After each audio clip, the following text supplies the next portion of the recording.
أنا كنت واحد جوك يصير يصير يصير بتجي كازري هي جت أو نبي ولا جت كل ستان أنا لكن وده ده قدوم كذا يجلسوا يتصاد أسفل كبيرة كنا يمكن ستان وجاهي أنا ويجسكت كمان لكن وده ده ويجي كنا كرجال أنا أبغى أمي كسر أبغى سوق سك كسر كذي سوق تيجي سوق أنا أبغى أمي كواجي لكن وده ده يتصاد كبيرة أنا ده هتس أنا كان كبير يمكن يوم تكلم كم ده أرام هتس أنا كذا تفسر أنا جميل كم ده أرام هتس أصلا إذا خارج كمان ده هذا كانوا أبغى أو كواجي ويسكي ونزاجي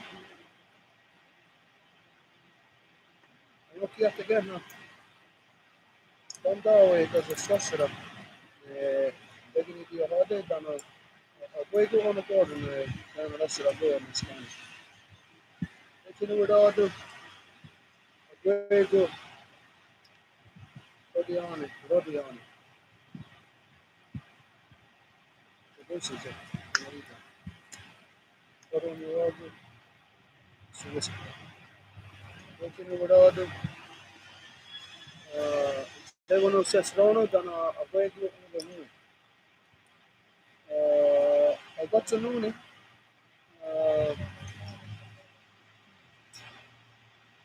that we're able to gather another day, that we're able to walk in the light of our eldest brother, the Son, and that we give thanks that regardless of what may be in our lives, that we are still alive, that we are still able to breathe, that we're still able to see, to look, to touch each other, to speak, that we're still able to walk in this world. When we consider what the possibilities could be, then there is a lot for us to be thankful for. Even the person who is in the worst conditions, even though those conditions may be atrocious upon Mother Earth, as we know that there is horrible conditions everywhere, and that these things are not improving.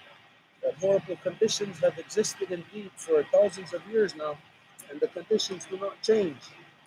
that these things do not improve. Instead, the negative continues to spread around the world. And so we know that as we see this negative growing, we know, of course, that there is a lot of negative that exists in the world, that comes into the world because of the conduct, the ways of the people. And so this is what we are here to address as to the ways that the people are, the conduct, the beliefs of the people, and to bring this into order with the Bayan Recital, with the natural order of creation, the natural cycles. Not the cycles or not the things that I point out or any individual points out, but the things that can be proven as being the cyclical movements of our great mother. And when we see these cyclical movements, then it is not a belief that any one person has, but it is not something that just one person or a group of people can say this is our belief, but when it is something that is substantiable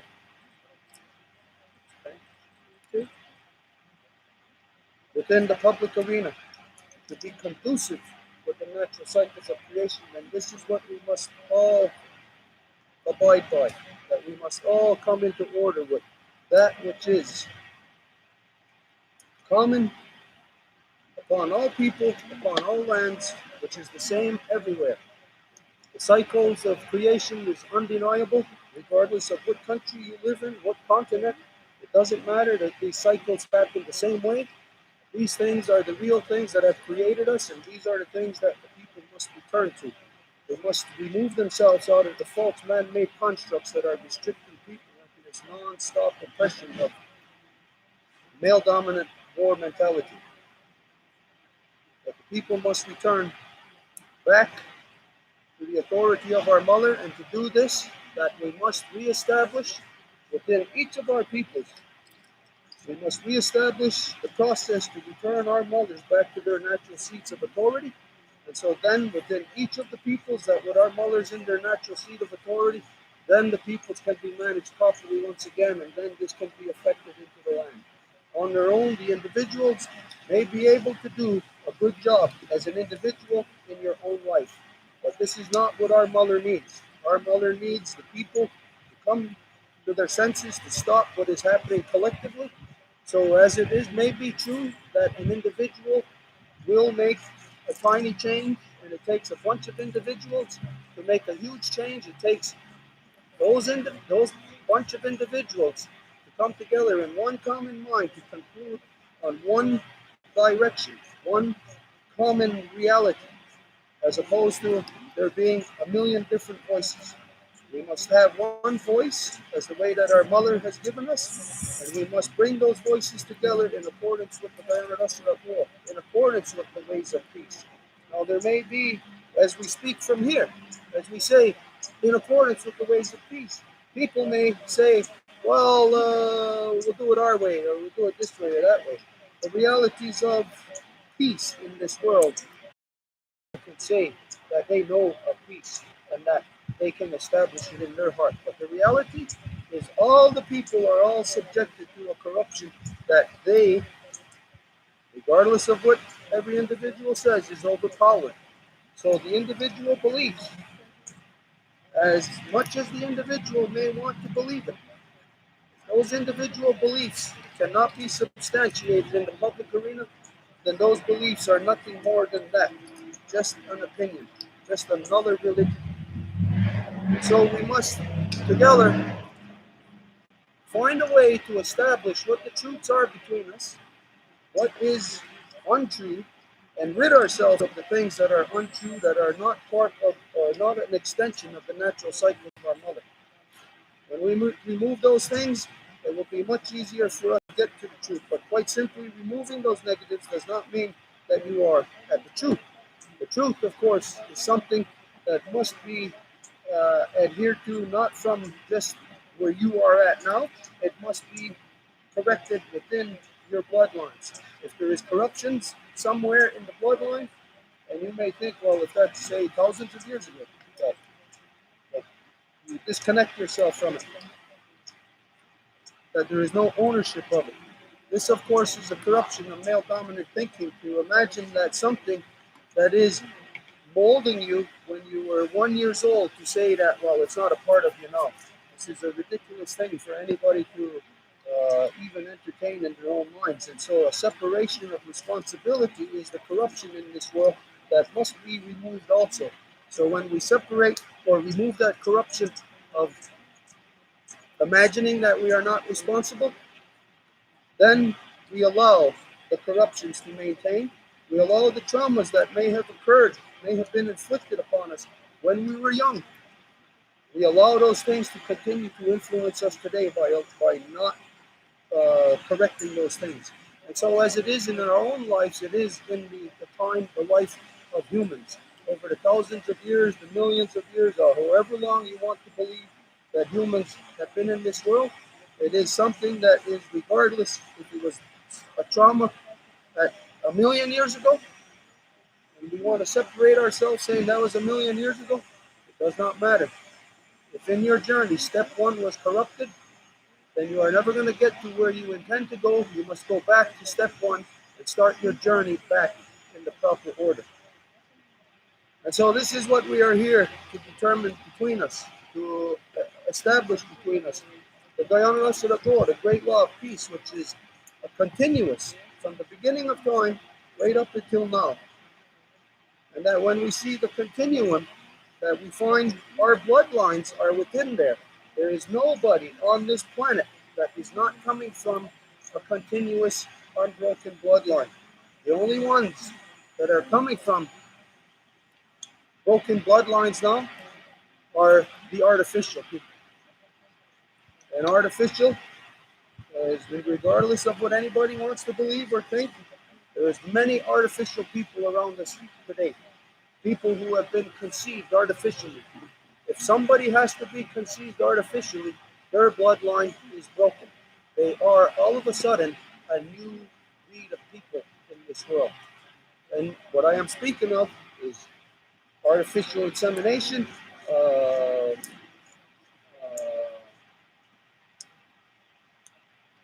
what else do we call that stuff? Uh, where a mother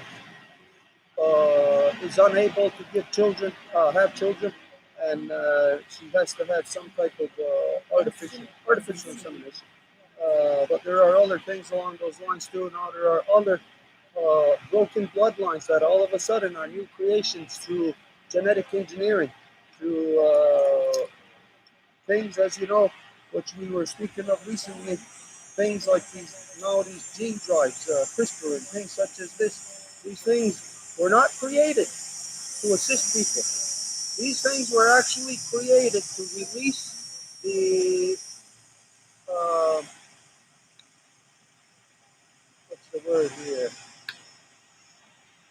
To release a compromised gene into the rest of creation. So now that through such things as these gene drives, CRISPR and things of that nature, that now what is enabled into the world is to have every the genetic code of all creation to be altered, to be changed forever, never to be natural again. And this is already out of our hands.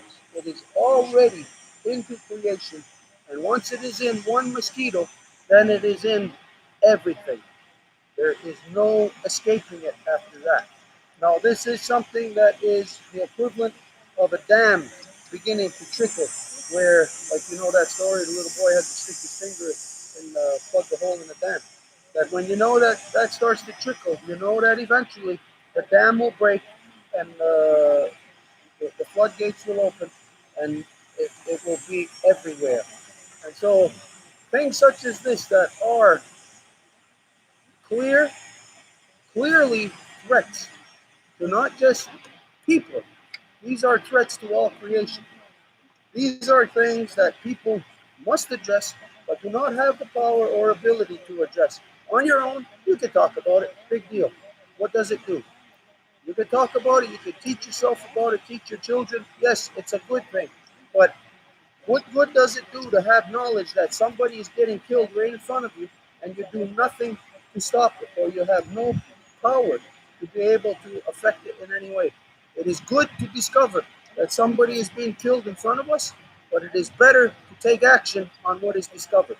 And so this is the purpose of coming together to bring our minds as one within Bayanada Sadagoa in accordance with the great law of peace to reconnect with our original instruction, what all of us have been programmed to be.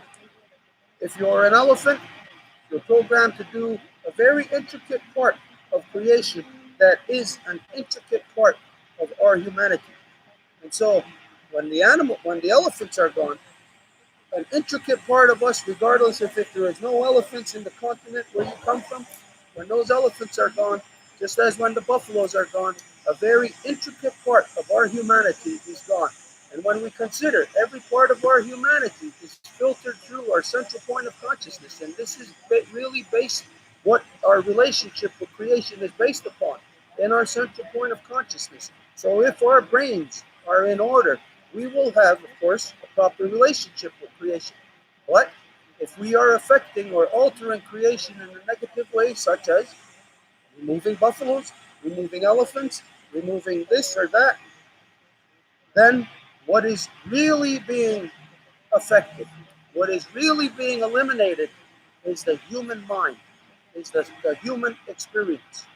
To take away these things right now with the stupidity of humanity right now locked in the brain deadness of false man-made religions is to have your brains numb to the point of separating yourselves from that tree, from that elephant, from that buffalo, and to think that when those things are gone, that we have dominion over them, that we are, that those things are there for us to prosper off of.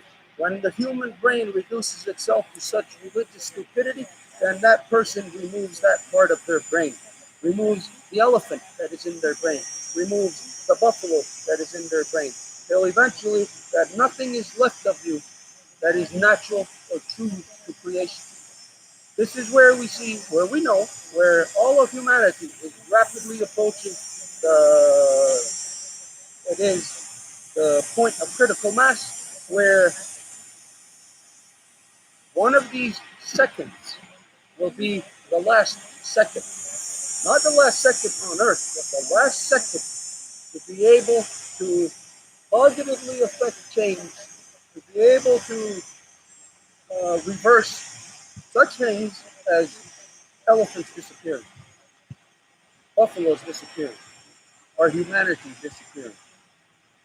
As you see that from the collective consciousness that conducts themselves in such a way, you look at the society and you see right now that lack of collective consciousness of that society is imploding upon itself, that it is eating itself alive now. Well, it's been doing this all along, but a long, slow process. Of course, you'd have to be of the original peoples observing the other society as this is happening. As we have observed this for the past 500 years, we have seen a very rapid degradation of the human condition. Of course, the people who it's happening to can't see it, they can't detect it, and even if you tell them, there will be a complete denial as to what is happening to them. This, of course, is the result of cognitive dissonance that the individual inflicts upon themselves, creating a psychosis in their own mind, stopping, preventing their mind from functioning properly because it is their own mind that is destroying elephants, destroying buffaloes. It may not be you having to travel to Africa or wherever, India or somewhere to kill animals, kill elephants. It may not be you. But the reality is, everyone is a part of a society and a way of thinking that empowers that one individual that has stolen from the collective to gather enough riches to put in their own pockets so that they can travel to a far off distant land and to be able to go and afford to kill elephants in another country. Everyone is a part of that corruption. And this is what we are here to affirm to ourselves, to affirm the corrupted state in which we are in, and to find the solution to the way out of this maze that everyone on earth has been locked into. And as you know, that when you are at that final door in that maze, those final two doors, and you are given the illusion of that you can go, you can choose the left door or the right door. Regardless, no matter what the person chooses, they are going to the same place because those two doors do not go to two different places. They go to the same certain destruction. And so the only solution is for all peoples of the earth is to back out of this maze. And to do this, the Ganyaga Haga have offered historically to all people through friendship, through what we have seen last night in the Ganyangeha class, that in the Wampums dealing with, I think it was immigration, that was identified that anybody who is seeking refuge or even permanent residence, that the heads of the Guyana Rasadagoa must welcome them into our homeland. We must welcome them and give them a seat by the fire, which will then lock them into a binding contract as to how we are supposed to live here in this world. And so the Deganidi Ohade is the pathway out of that maze where everybody finds themselves after thousands of years going in circles, chasing their tails around like dogs lost. They find themselves at the end of that maze. Your solution is not to go through those two doors. Your solution is to back out of the maze. And the Degani Diohade is what will lead you out of this. It will lead you to Guyana Rasirato, to the great law of peace. And so we give thanks that we are able to be here today to continue in this great journey that humans are on. This great journey of discovery of who we are, what we are, when we are. And only in this way will a person find their place in this world, and for everyone to know that when you find your way, you may find yourself rubbing shoulders with somebody that you don't like, somebody that rubs you the wrong way, or you rub that person the wrong way. For everybody to understand, as we're coming out of a corruption of our humanity, that we have been adjusted to be one way, to dysfunction within that great negative, and that when we come out of it and come to positive, it will be a paradigm shift within us. That before you were friends with people that really didn't justify your friendship. Now you will be with people that may be your allies, that will be your allies, but you may not be friends with. It's because of this great corruption as to the way the minds have been adjusted. And so it is us that when we are backing out of this maze, it is us who must make these adjustments, be cognizant of it. You are not going to have things the way that you expect it to be. And if you expect it to be all good and all happiness, then this is a corruption in your own mind. When you're coming out of the chaos, you are still going to be covered in chaos. It is going to take generations for us to know stability once again. And this is where you may get lost in your own mind thinking that it's going to take generations. Well, then what the heck am I wasting my time on? Because if I ain't going to get peace in my life, what are you wasting your time on? This, of course, is the corruption of the religified mind, thinking only within the 60, 70 years that they are alive. We must break out of that corruption and remember that we are as we were in the beginning of creation. It was us. It was us all the way through, and it is us now, and it will be us into tomorrow. And so when the person understands and remembers this, then you plan for tomorrow. Just the same way that these beautiful pines were planted here with the plan and the intent of tomorrow. And that intent was, in my mind, that I knew that one day when I was thinking that when I would reach my father's age at the time when I was planted, I thought that I would be able to be sitting beneath those pines, that I would be able to be conducting the ceremonies beneath those pines. And those trees grew really fast. And before the time that I actually thought that I would be able to do this, we are already here. And so this is an example of planning, not for yourself, planning for tomorrow, for the faces that are yet beneath the earth.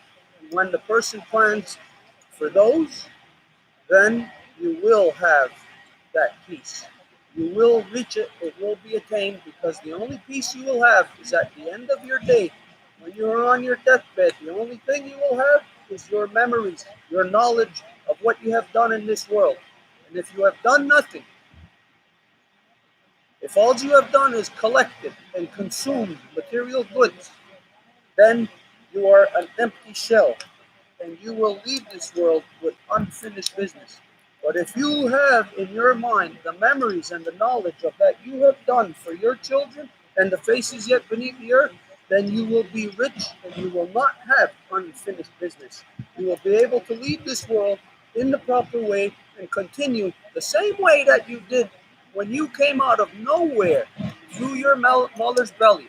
The portal of your mother pulled you from one realm into the realm of her belly and then into this realm.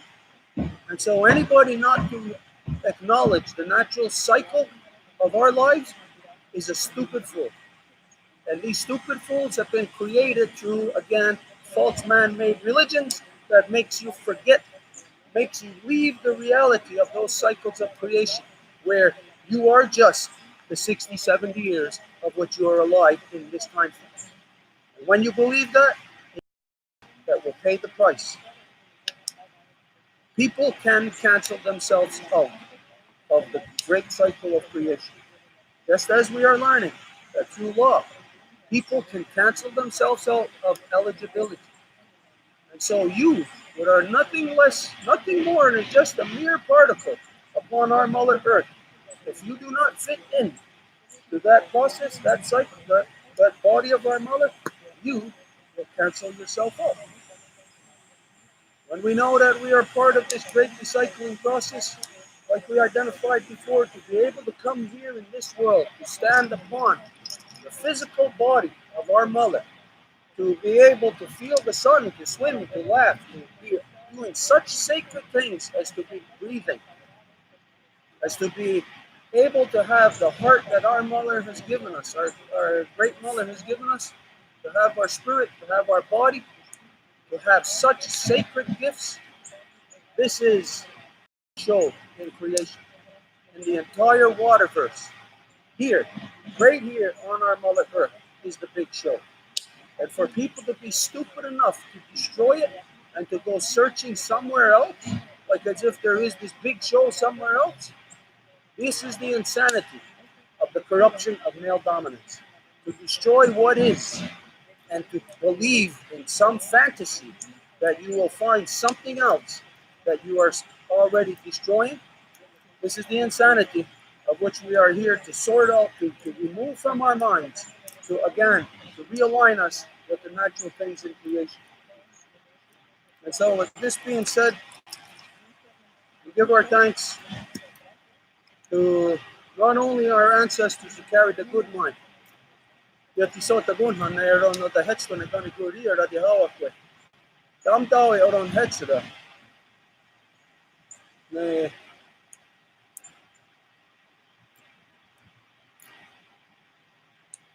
our mother's heartbeat, to realign us with our mother's heartbeat.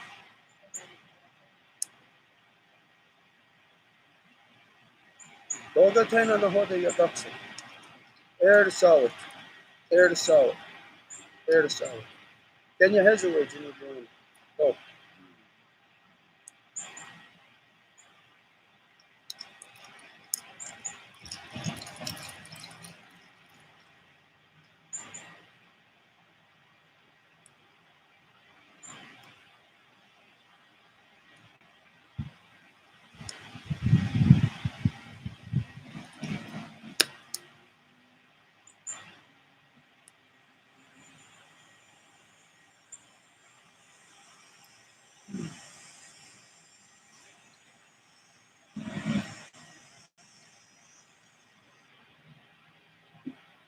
if it gets too hot,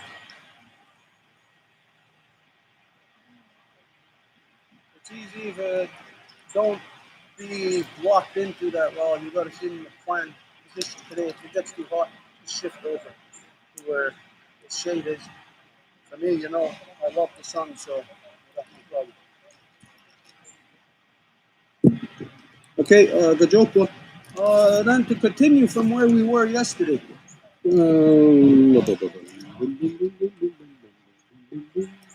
Okay, to continue where we were yesterday. How is that on the sound? That okay there? It doesn't sound too loud, like whatever. Okay, a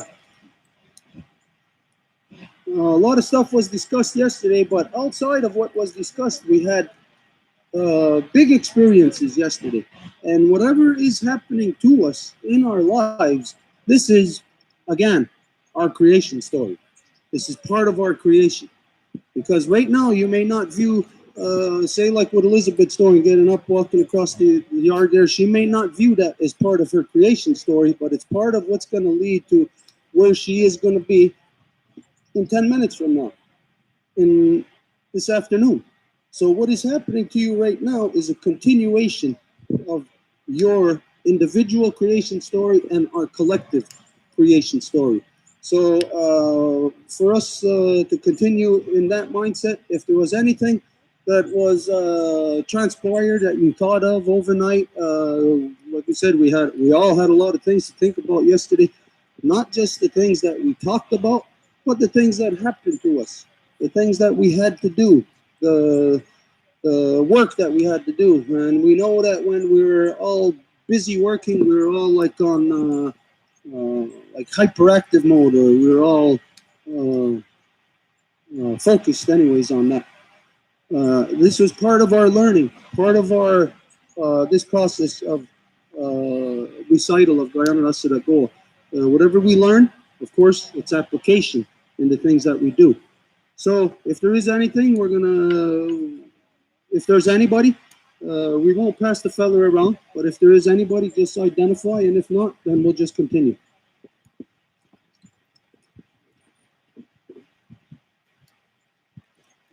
Okay, instead of moving this around, I don't know.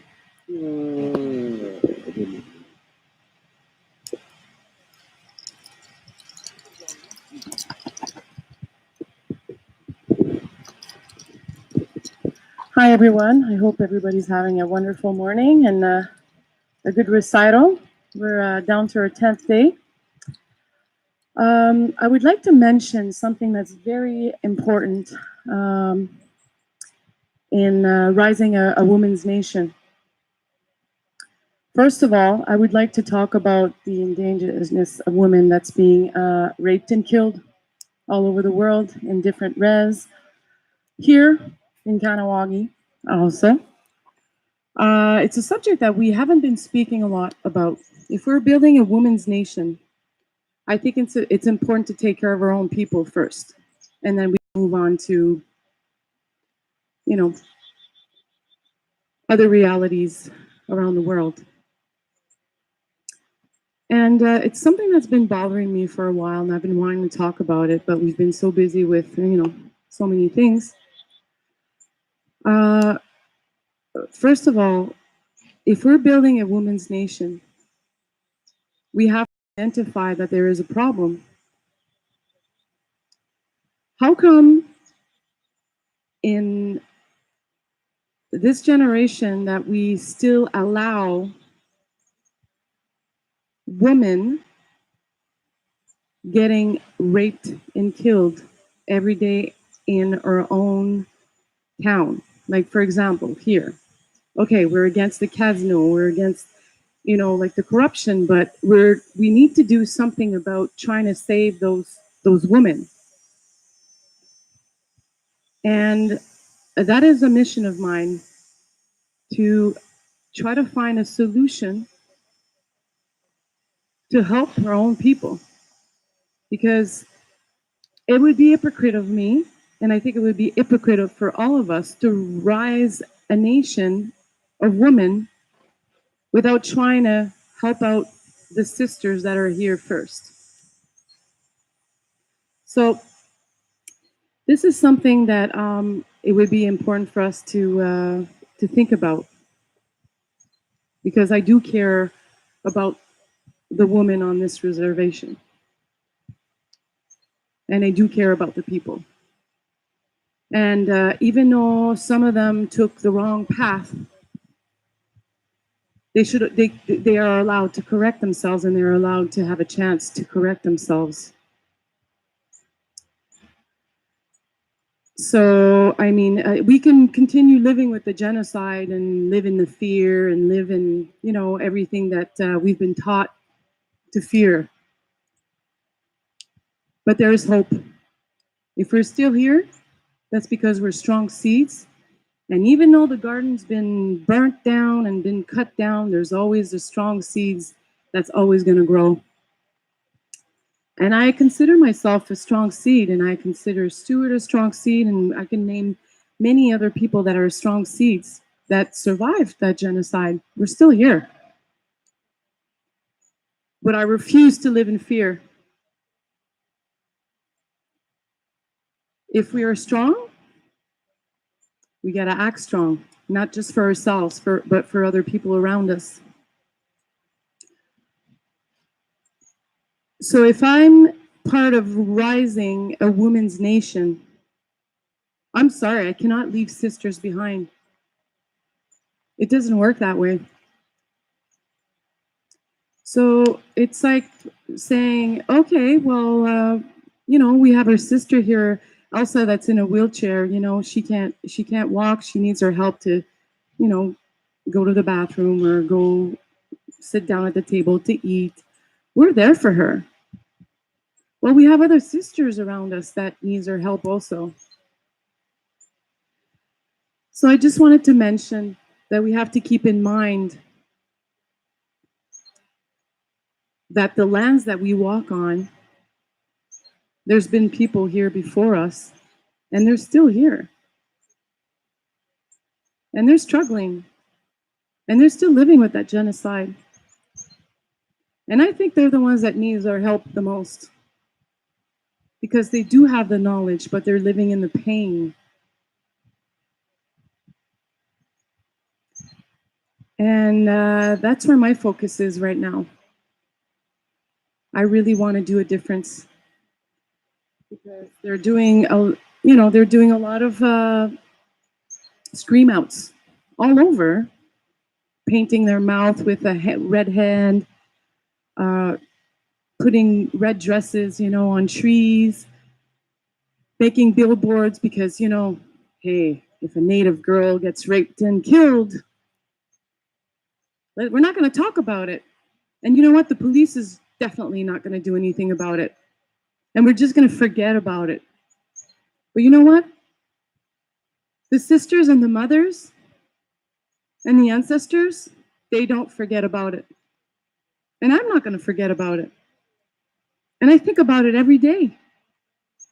Every day. And that's really something to consider.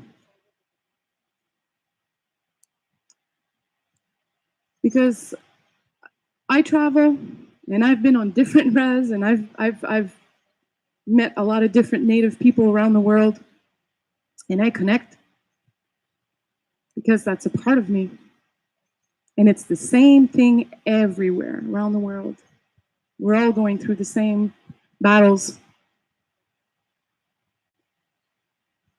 So the correction is we gotta hold hands on this. Whatever corruption that exists around us, we need to stand for these women. And it starts right here and right now.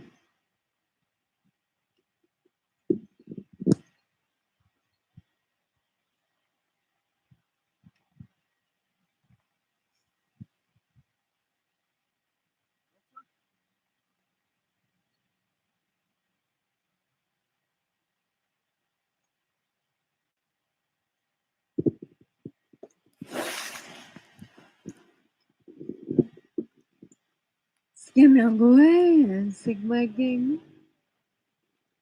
My name is Elsa. I'm the daughter of Lizzo. granddaughter of Leah. I wanted to talk about the fact that if we humans want to change something about the way our reality, the world, your mother Earth situation, or even the relationships between each other. We have to focus on our own selves, individual selves, and have the humility necessary for us to change our communication. And we have to grow up and stop having to, let's say, have a team, divide people and make team with somebody else or some other situation, just to put more truth or more heaviness or more, how could I say that? Just to have more weight. Um, we have to find a way to stand strong alone by ourselves and be mature about that. Uh, to grow up and so much to find humility. We need to find humility to see our own flaws um, before we can tell someone else how to react or how to conduct themselves. So that's what I wanted to say. Thank you.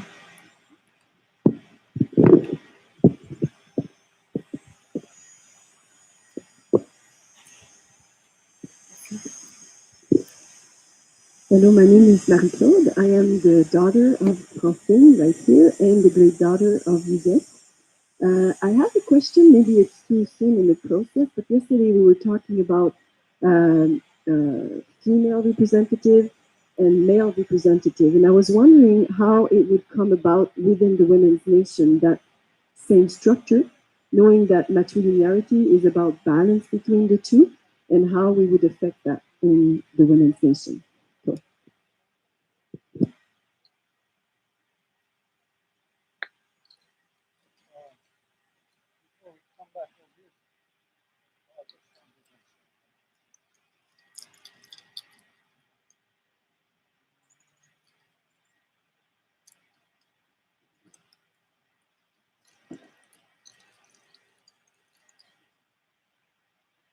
Okay.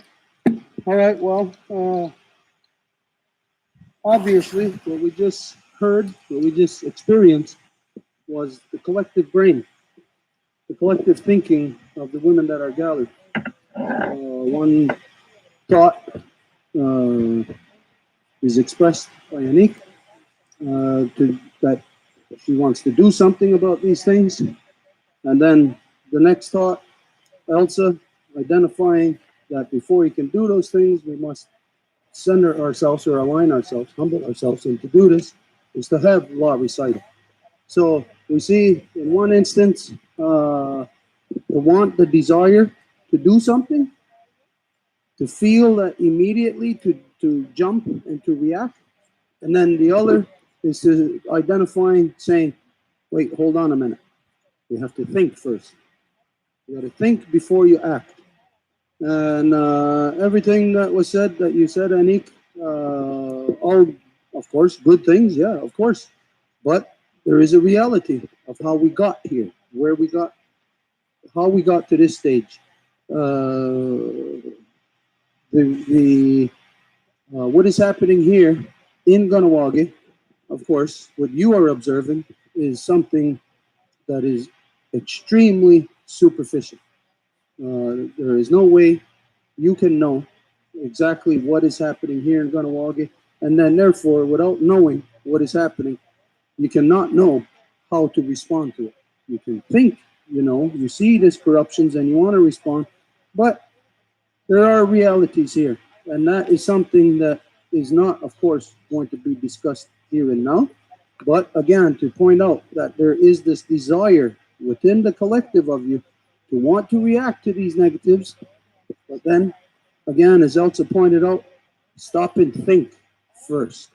This is the process which we're here for, to stop and think.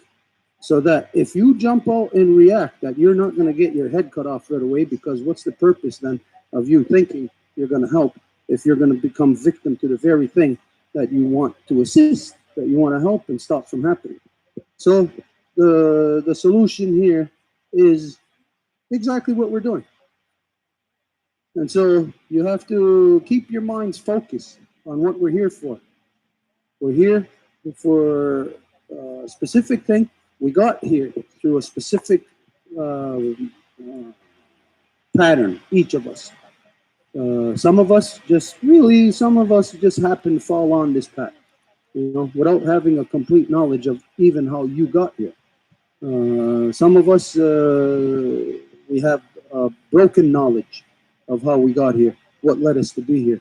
Others don't have any real clue, really. It's more the spirit that has pulled them along. And so this is the purpose of all the different realities of how we got here, is again to bring this together. This is exactly what was said in the opening.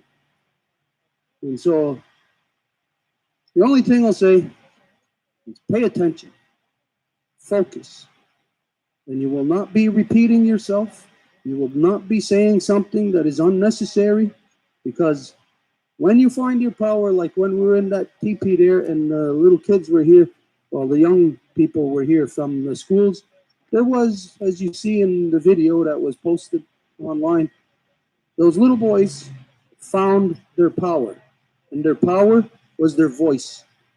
So understand that your voice is your power.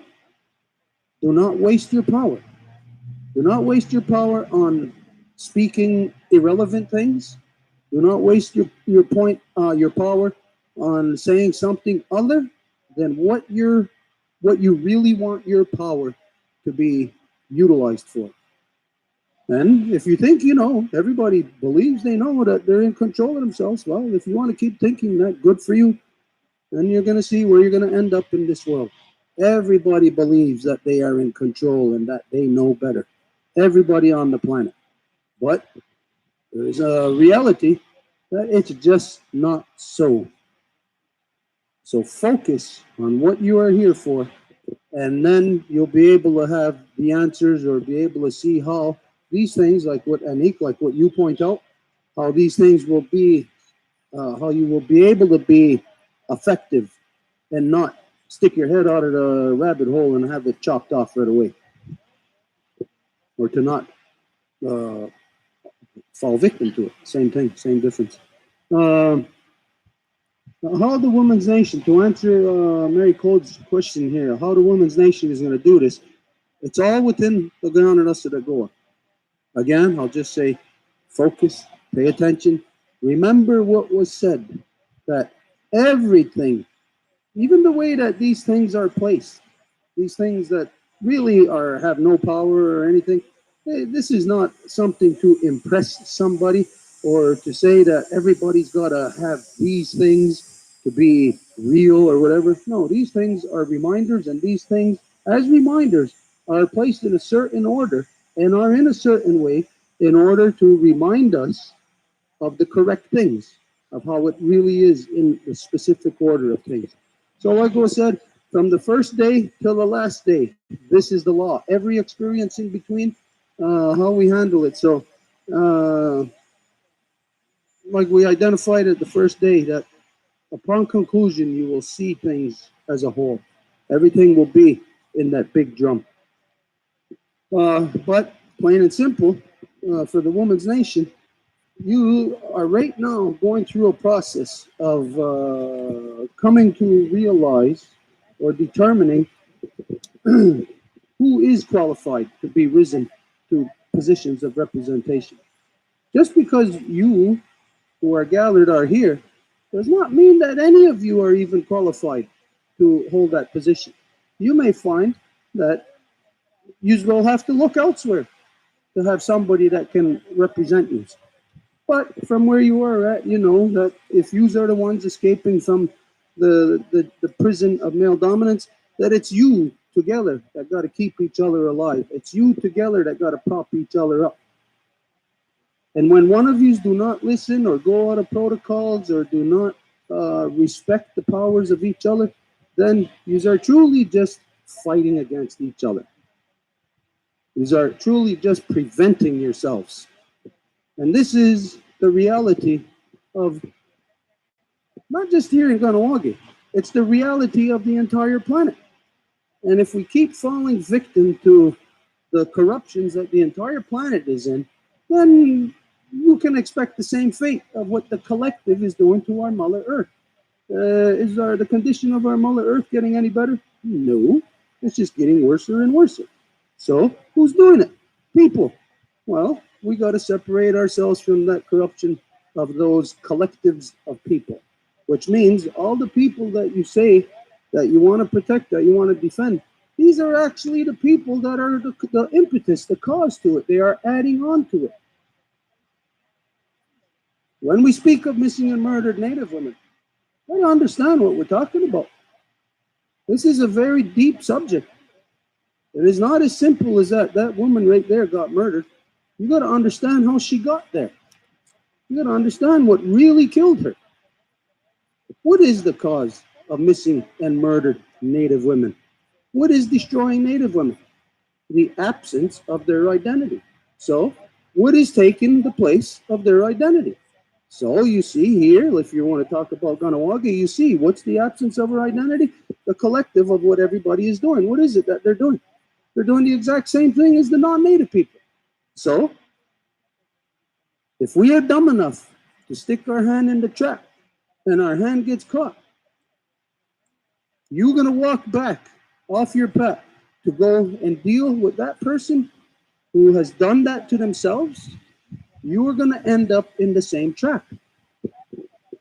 You just don't realize it. So, all things are very deep subjects. They are not arising from what is happening today.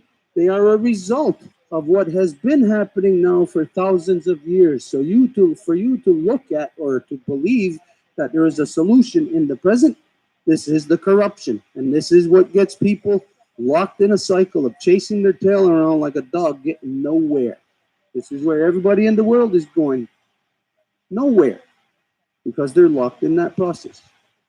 So here we're, again, to focus on what we're here for, to learn law, you will see that through this process, the women's nation is going to be able to easily conclude who are representatives, who does carry those qualifications.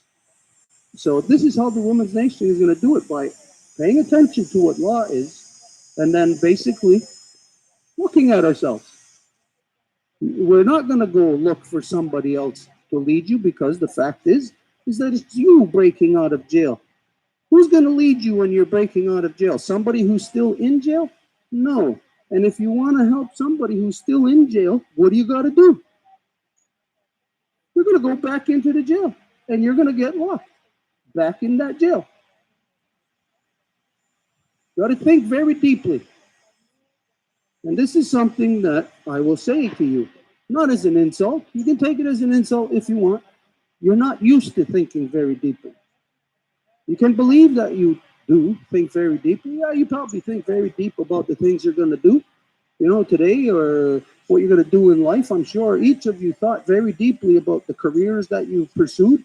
You probably thought very deeply about where you're going to live, what you're going to do in life. But all of those very deep thoughts have all been within that jail that has kept women locked away, oppressed raped and murdered for thousands of years. So those are not the deep thoughts that you think that you must have to think very deeply about things before you consider how you're going to take action. There's a new way. And don't forget, it was said to wipe your minds clean of everything that is the constructs that are out there of male dominance that has manipulated your minds to think a certain way. It's to break out of that. Keep your mind clean.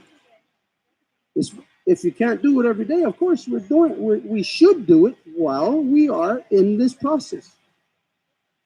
Keep your mind clean of these things, because that's what's going to preoccupy you to get you off of your path. Yes, everybody wants to help. Everybody wants to see if a woman is getting raped or murdered. Of course, we would want to help. But don't forget of that scenario.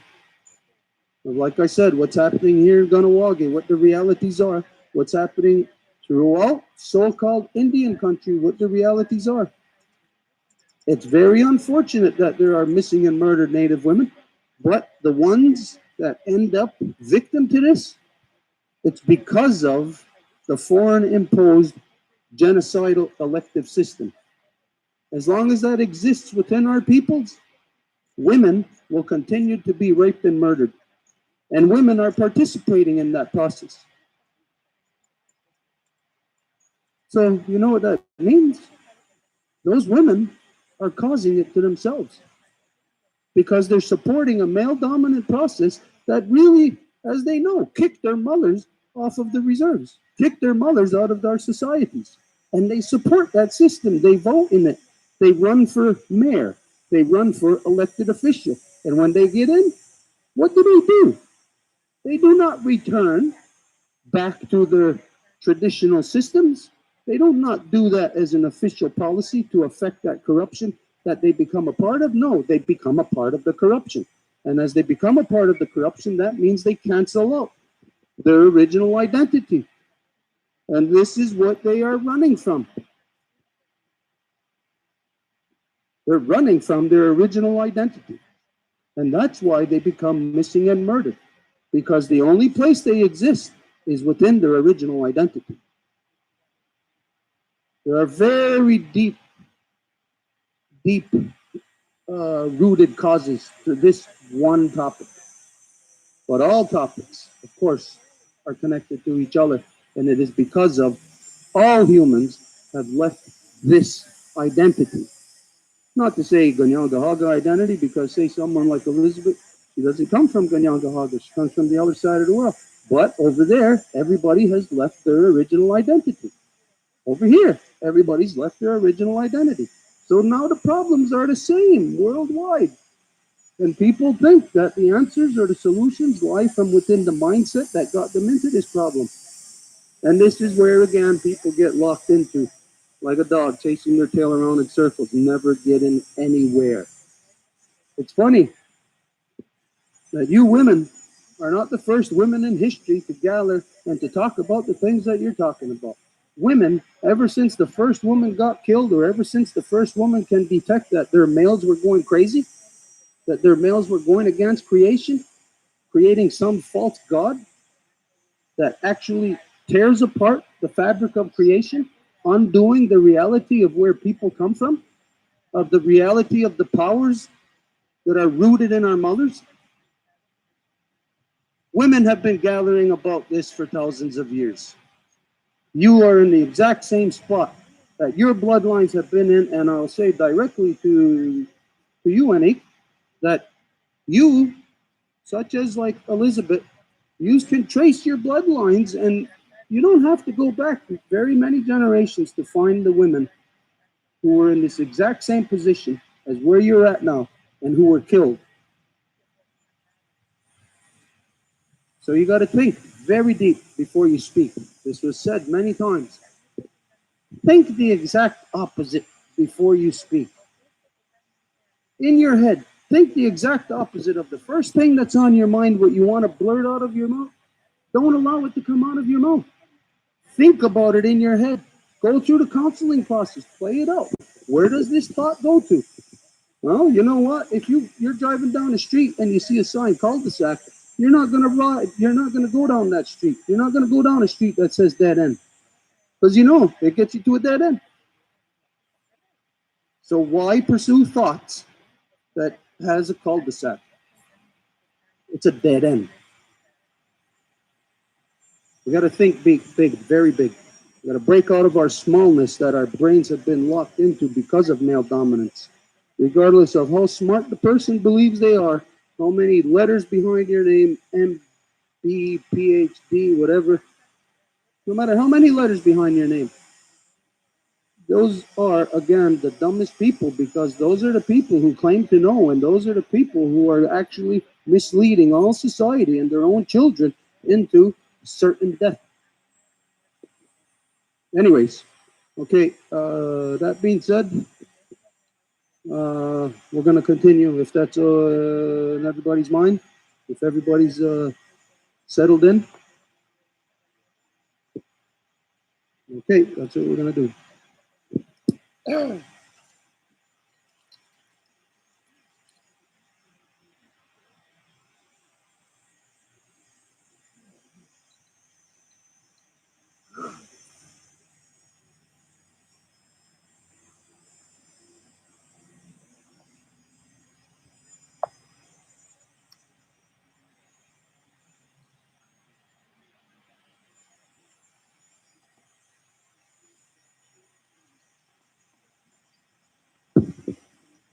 Very glad to be in the sun today.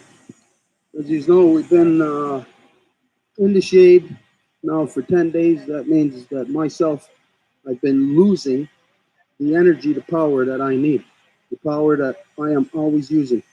So I'm very glad today that we're in the sun and rebuild, rejuvenate. Okay, so it was 20 we were supposed to start on, right? Or did we do 20? We did 21. Okay, so 21. And this is, just as a reminder, within the section, within the section covering rights, duties, and qualifications of chieftainship titles. Very big section. A lot of wampums left in it. Any chief of the Five Nations Confederacy may construct shell strings or wampum belts of any size or length as pledges or records of matters of national or international importance. When it is necessary to dispatch a shell string by a big knife or other messenger as a token of a summons, the messenger shall recite the contents of the string to the party to whom it is sent. After reciting the message, the runner shall then give the shell string to the party to whom it is intended. The party shall hold the shell string in their hand and repeat the message and return the shell string. And if there has been a summons, they shall make ready for the journey, bringing with them the shell string, the wampum. Upon arrival at the place of summons, shall repeat the message given to them, so that all will know that the message has been delivered properly. Any people of the Five Nations may use shells or wampum as a record of a pledge, contract, or an agreement entered into, and the same shall be binding as soon as both parties have exchanged shell strings. So, if you recall, in the when we were in the formation of the league, we identified about how Ayawanta changed. One man altered the path that we were on. We were on the path to commodification, and our commodification, as you hear, that the shell strings were for keeping record. It's for sending messages. It's like picking up your telephone and you're calling somebody and you're speaking to them. Of course, before we didn't have that ability. So to convey a message from one end of the country to the other, there's a very specific process as to make sure that just like you, when you're talking on the phone, you know the person is hearing your exact words, and it's only then in your communication if that person will misunderstand. So in the communication to get a message from one end of the country to the other, onagordos were utilized, wampums. And again, things such as this are a record. And so the people utilize these things. And again, as was to remind you that when we were in war, before the establishment of the Great Peace, these things will record certain things. It will record that, oh, I got to remember this. That person who was my ally, this time, they fought against us. I am going to record that. I'm going to make sure that I do not forget that, because as it said, that any chief can make wampums, but that at the end it identifies that all the people have this right. All the people do. So it is something that all the people have access to record, to keep track of whatever. And so, even if there's an adoption to be made, then it's recorded like this. If there is a great honoring that you wish to do upon somebody, and then you will make an onagoro to commemorate the event. If there is a pledge that you are making, for instance, each chief must provide a shell string, one span of the hand in length, to identify that it is uh, their pledge, and that the people have access to that shell at any time to hold it to the hand of that person and to say, "Is this not what you have pledged to?" And of course, the only time that you would utilize that is when you see that person going outside of their pledge. So any person who would be candidate for a chieftainship title, that in order for them to fill that position, they must make a pledge. Now they're already in the longhouse, so what are they going to pledge about being in the longhouse about? No, there is a difference when you get to the level of representation that you, as an individual, have to come out of your mindset of that individuality and then pick up a new mindset of collective. Where again, collective, you want to go on vacation, you are not qualified. And if you are not qualified, you are taken out of position. Not that the people take you out of position, that your unqualifiedness removes you from that position. And such things are recorded. And so if the person, let's say, was risen to a title of representation, we can be talking about the women right now. You will, between you will collectively make a wolf clan wampum, a turtle clan, and a bear clan wampum. And you will then select within yous who is going to be that representation in each of those clans. And that person will have to pass their hand on that wolf clan wampum. And then when they do that, that person will have to make a pledge. And when they make a pledge, then it's all the people who have access. This is where you lock the person into a contract. We lock corruption into a contract. Where do not forget, as was identified, Warrior Gerda says, makes it very clear all the time in the language that everything is talking about the mind. It's talking about our brains. And it identifies there are only two paths. There is no in-betweens. There is only Ganigu Rio, the good path, and the Ganigu Raksa, the bad path, the good mind and the bad mind. And so, when the person makes a pledge, there, again, if we'll take, for instance, the women, in the women's nation, you make the wolf clan wampum. Let's say you're putting up Celine. Celine passes her hand on that wampum, makes a pledge to that wampum. But to do that, she creates her own wampum as a pledge, which is then lodged within the wolf clan. And that way, anybody in the wolf clan can use her wampum when they see if Celine is becoming trivial, if she is not adhering in any way, then you can use that wampum.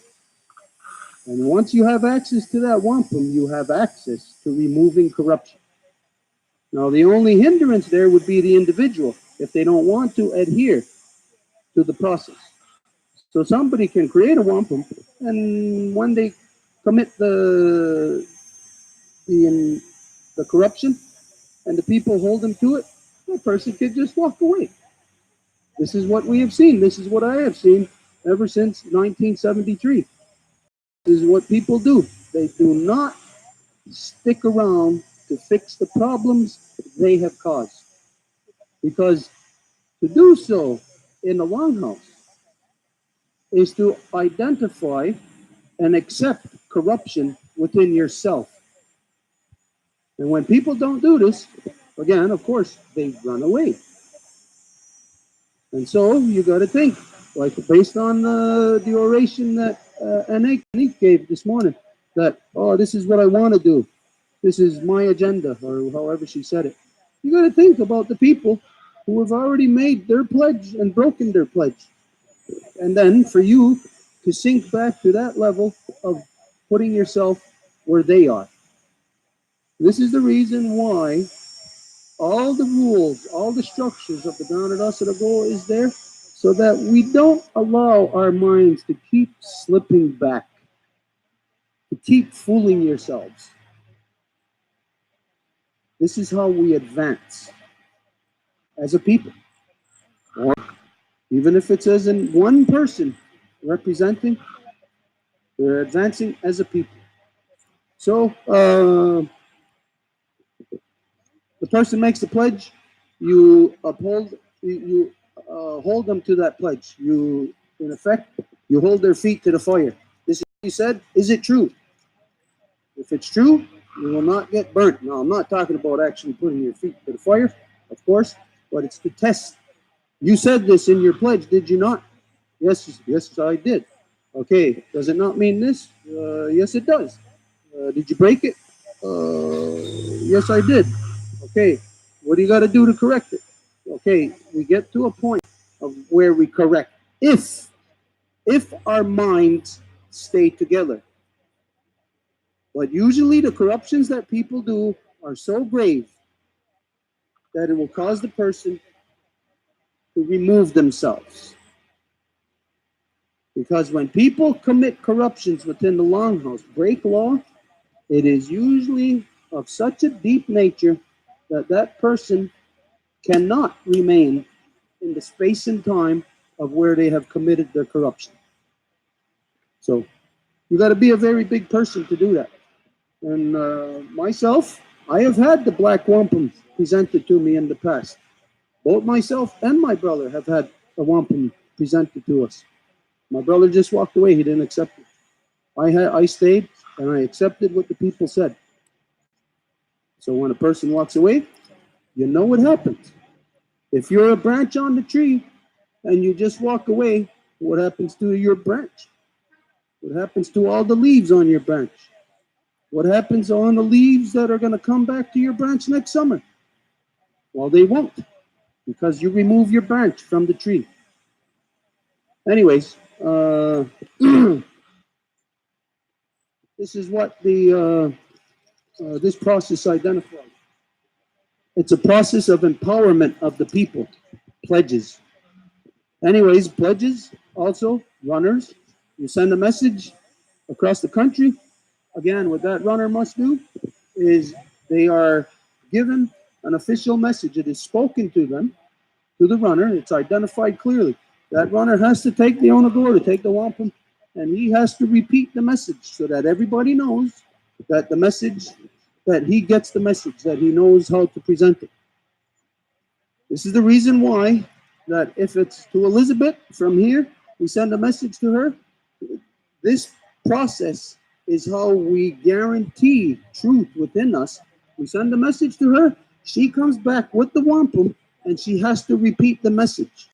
This way we know here that the runner had completed their job properly and that yes, the message was not compromised. When we do this, we get used to a rhythm, we get used to a pattern. Basically, what happens within the people is all what is untrue is filtered out of the people. Even lying becomes an impossibility. It becomes not only an impossibility because of the structure we create between us where we do not accept corruption, but it actually, lying gets weeded out of us because we lie. We don't consider them to be lies, but think about this. How many of you And if you don't mind, let's see hands on this. How many of you have taught your children about Santa Claus? Or taught somebody else about Santa Claus? Well, you know what? You lied.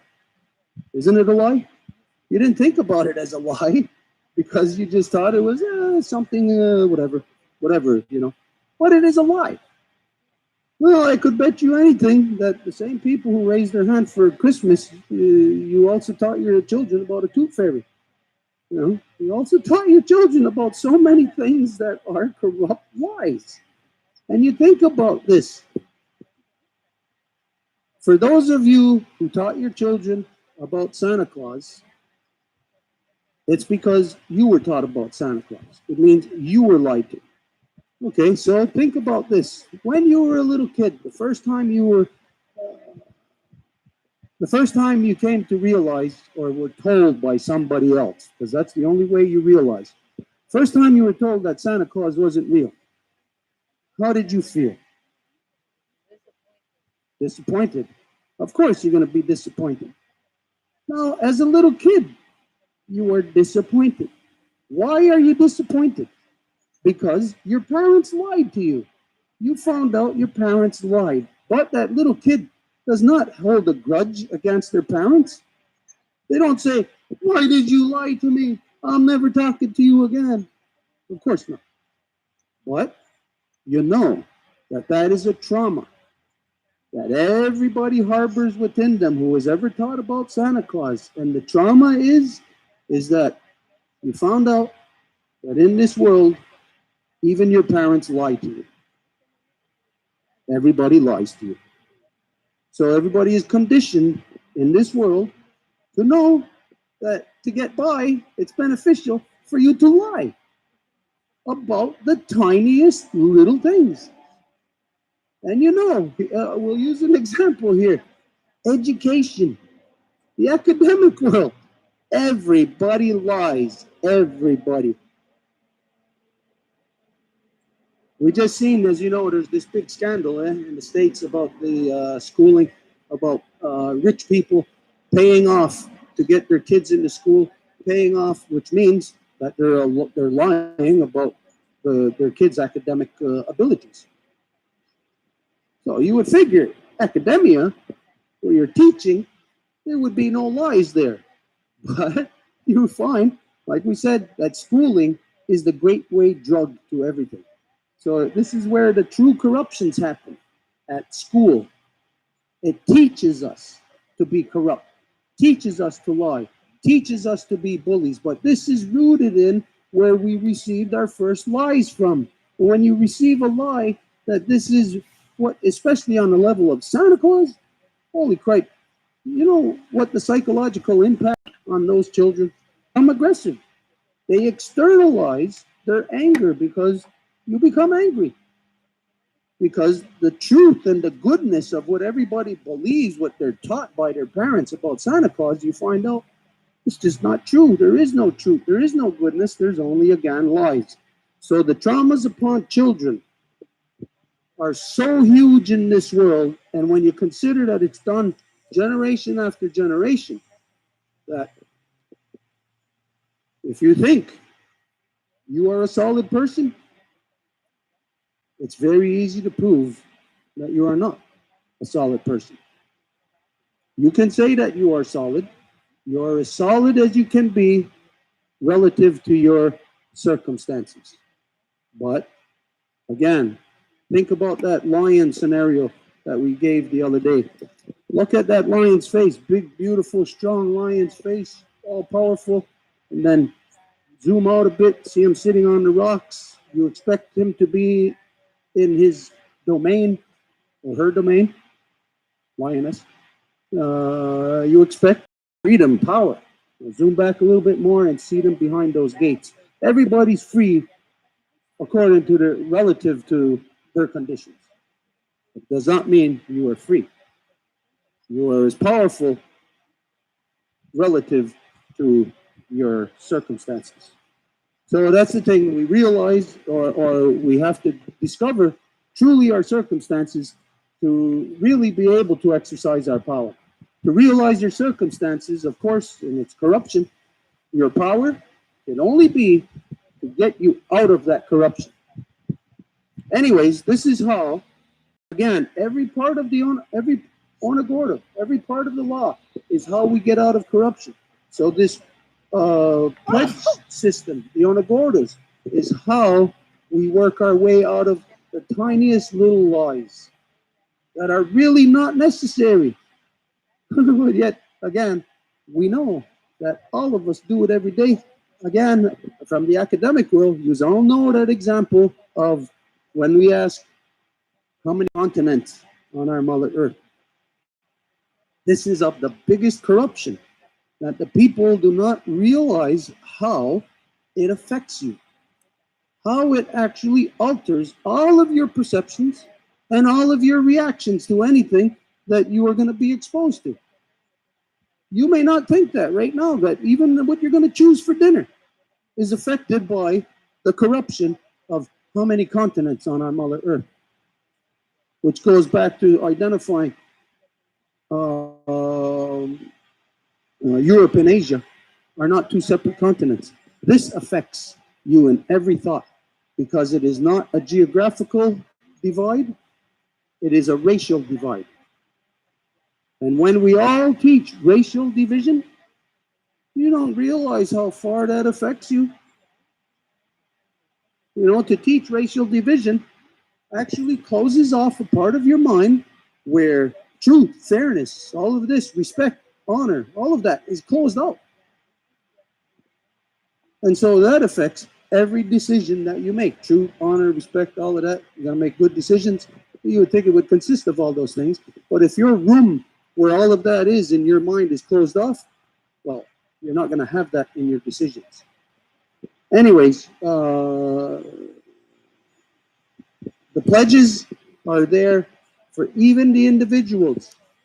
You honor somebody, you see something so great that has altered you, that changes you, that you respect so much, you honor that and you present the onagorda for all to see. Because what it does is it doesn't bestow an honor. Let's say I'm going to be, I see something in any one of you. I see something that I want to honor, and I make the onagorda. What's it for? What does it do? Does it do anything for you? Does it make you feel so good? Oh, look at this, I've been honored. You know who it does something for? The person who makes it. Because then what you are identifying, when you're honoring, and everybody sees you're honoring a specific thing, you're not honoring because of the movie that the person was in, or the score that they got in a basketball game. You're honoring what they do for the people, how they are, what makes you learn, what they have sacrificed or whatever to improve your life somehow, some way.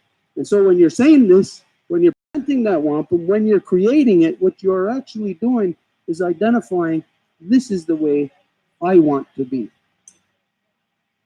And so to go through that process physically, to honor somebody in that way, it actually intrinsicates what you are saying into your own being. It intrinsicates that honor, what you see in that other person, puts it into your being. It's part of how humans evolve. Human evolution, since we are collective, it is a collective thing. It's official. It must be. All things between the collective must be official. This is the only way the collective advances collectively. If not, it's not collectively, it's individuals. And you all know what individuals do. Okay, if there's anything to be said on this, we won't pass the feather, but if anybody has anything to say, it looks like this to Elizabeth.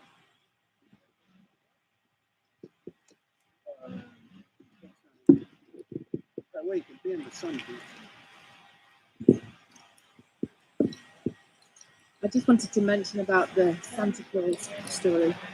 I realise there's things in our life, and stories and lies we tell our children, but that doesn't mean we can't make amends. And I remember when Harry found out I mean, I did the whole Santa Claus thing with Harry when he was younger, and then he taught me the lesson because when he discovered, that Santa Claus wasn't real, he just looked at me and he said, "Mommy, why did you lie to me?" And I was like, "Oof, that was a kick in the stomach." And I just had to be honest and real. I said, "I'm really sorry. I did lie to you." And I think it's because I was conditioned and I followed the line and the story. But I apologized. I said, "I'm really sorry. I see it now." But he's much wiser than I am. I mean, he's got a child's heart still, and it's woken me up to what I teach him and what he experienced.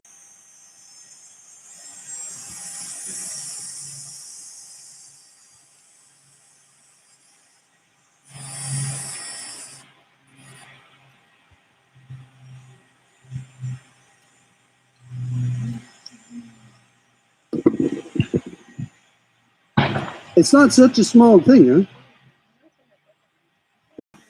And I thought about this many times, talked about it many times. But when you hear somebody who actually addresses it, because most of the time when we talk about it, nobody ever addresses it. Because that's one of the things that is those lies that we tell, and nobody ever really wants to come forward and to like expose themselves that and address it this way. So it's really really only one of the few times that I've ever heard anybody uh,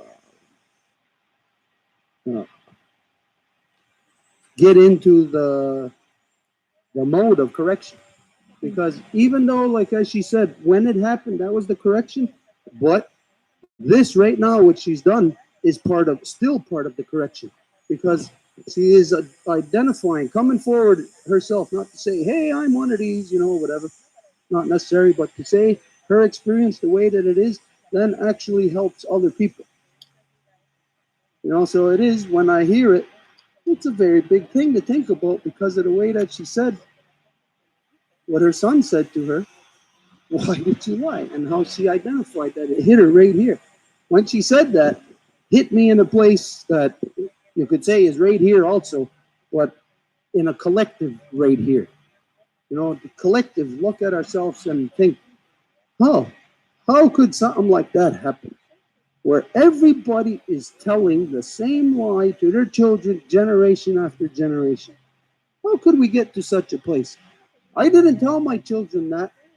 We did not do that, but my ex wanted to do the gift thing, not the Santa Claus thing, but the gift.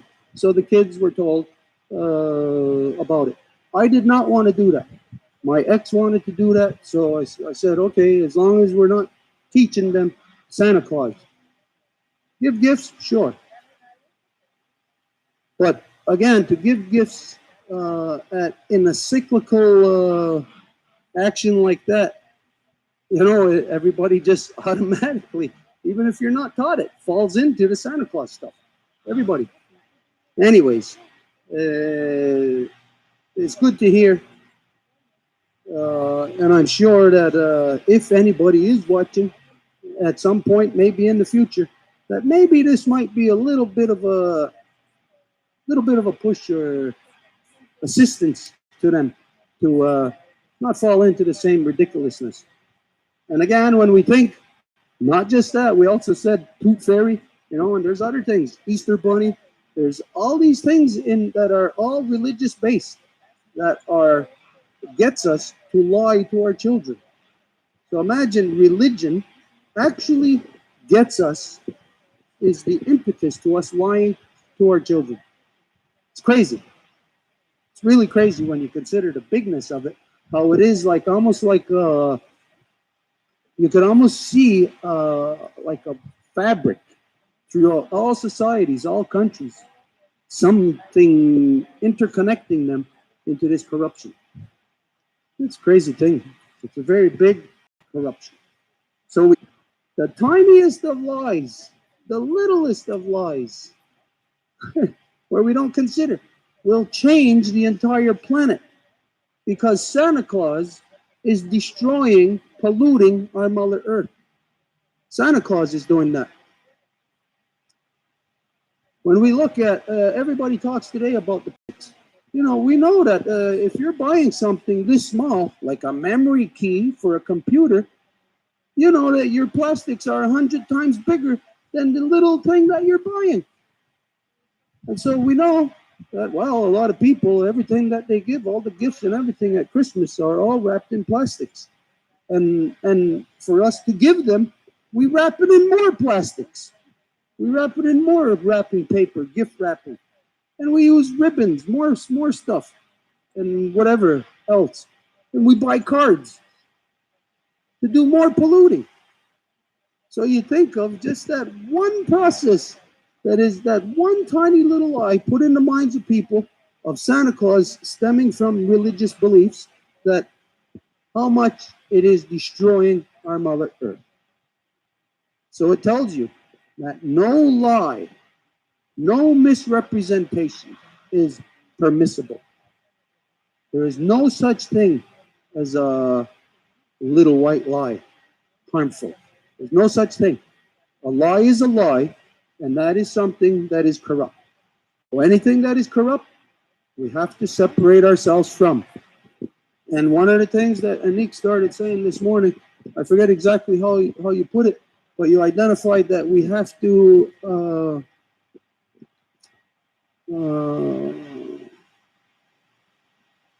I forget how you said it, but it's like we have to state or identify the things that we have to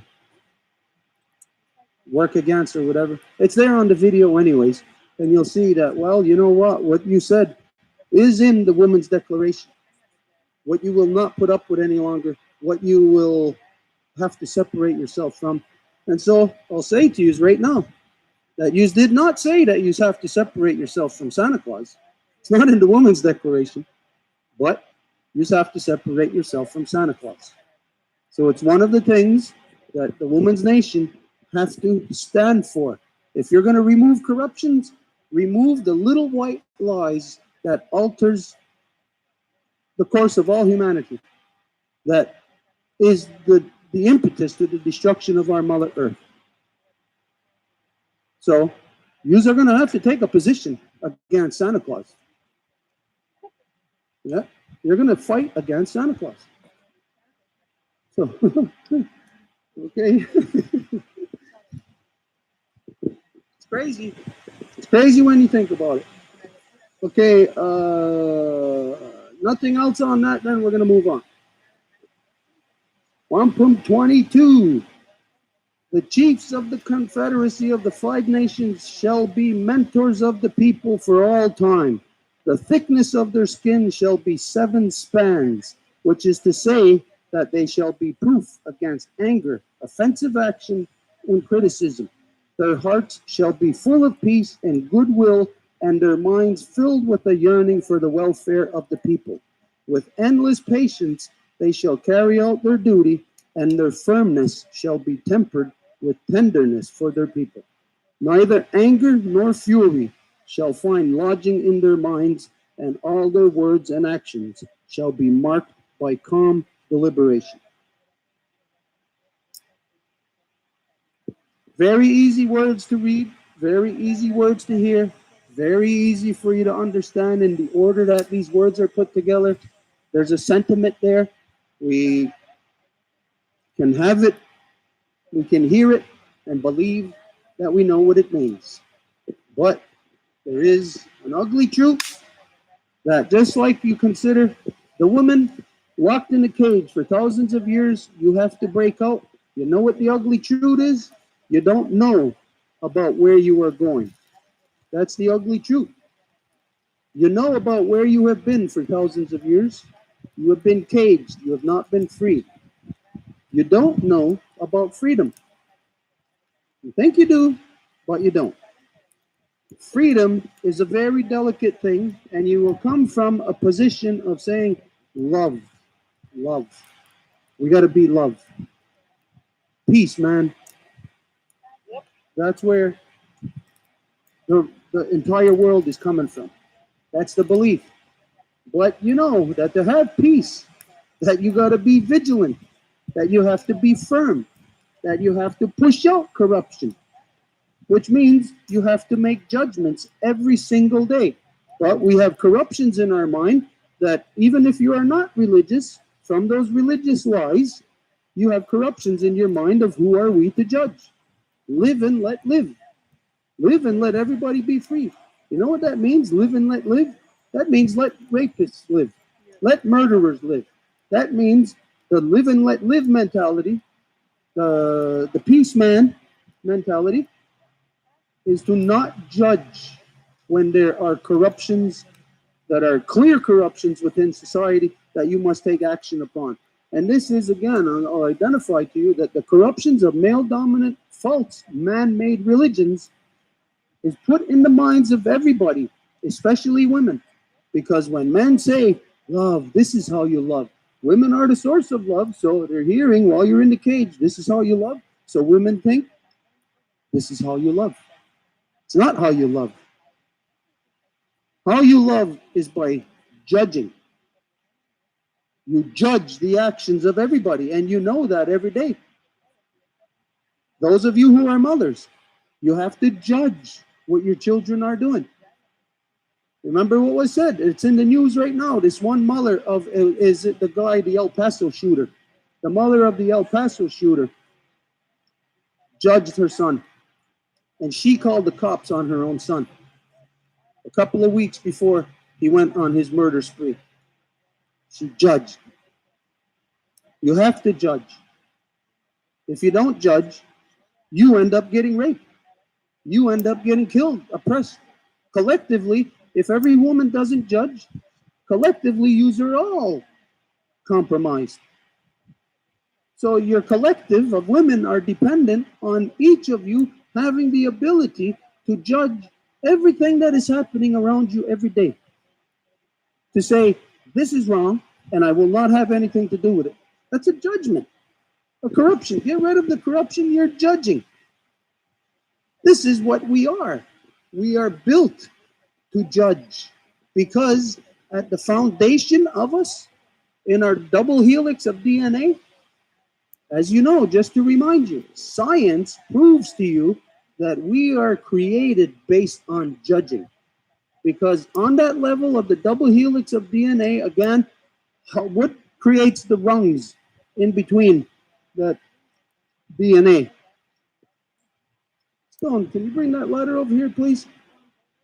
Just to give a physical example.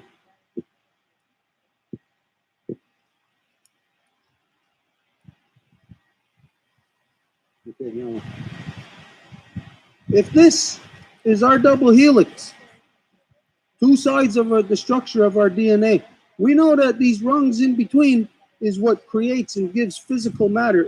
If there's no rungs in between, this is useless and this is useless. The two sides are useless. They're just there. In order for them to make physical matter, it's what's here in between that connects them, which matters. And you know, if you don't know, don't believe me, find this out for yourself. You know that this rung in between is made up of nothing. There's nothing floating by in empty space like that. You can't even see that, probably. The camera can't pick that up. But what I just dropped was just one needle, pine needle. It's like nothing.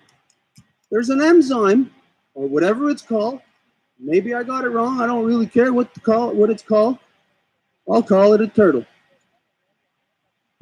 There's an enzyme that takes that piece of nothing, places it in between the double helix. Whatever that means, I don't know, but I'll call it a wolf and bear. That enzyme takes that piece of nothing and places it in between. That right there is a judgment. Or is it just the first thing that comes along and okay, here's something and I'll put it there, which in that case is not a judgment. If that's the case, then there is no judgment in getting the thing locked into a contract. No judgment. Once it's there, then there is a judgment. Once it's locked in the contract, Then the enzyme, the turtle, will say if it lives. If it doesn't fit, there is a judgment now to remove it. And it's cast back into oblivion, where it came from nowhere. This is the natural scientific process of our DNA structure. And again, don't believe me, prove it to be wrong. And of course, you all know this to be true, anyways. Anybody with a half a brain knows this to be true.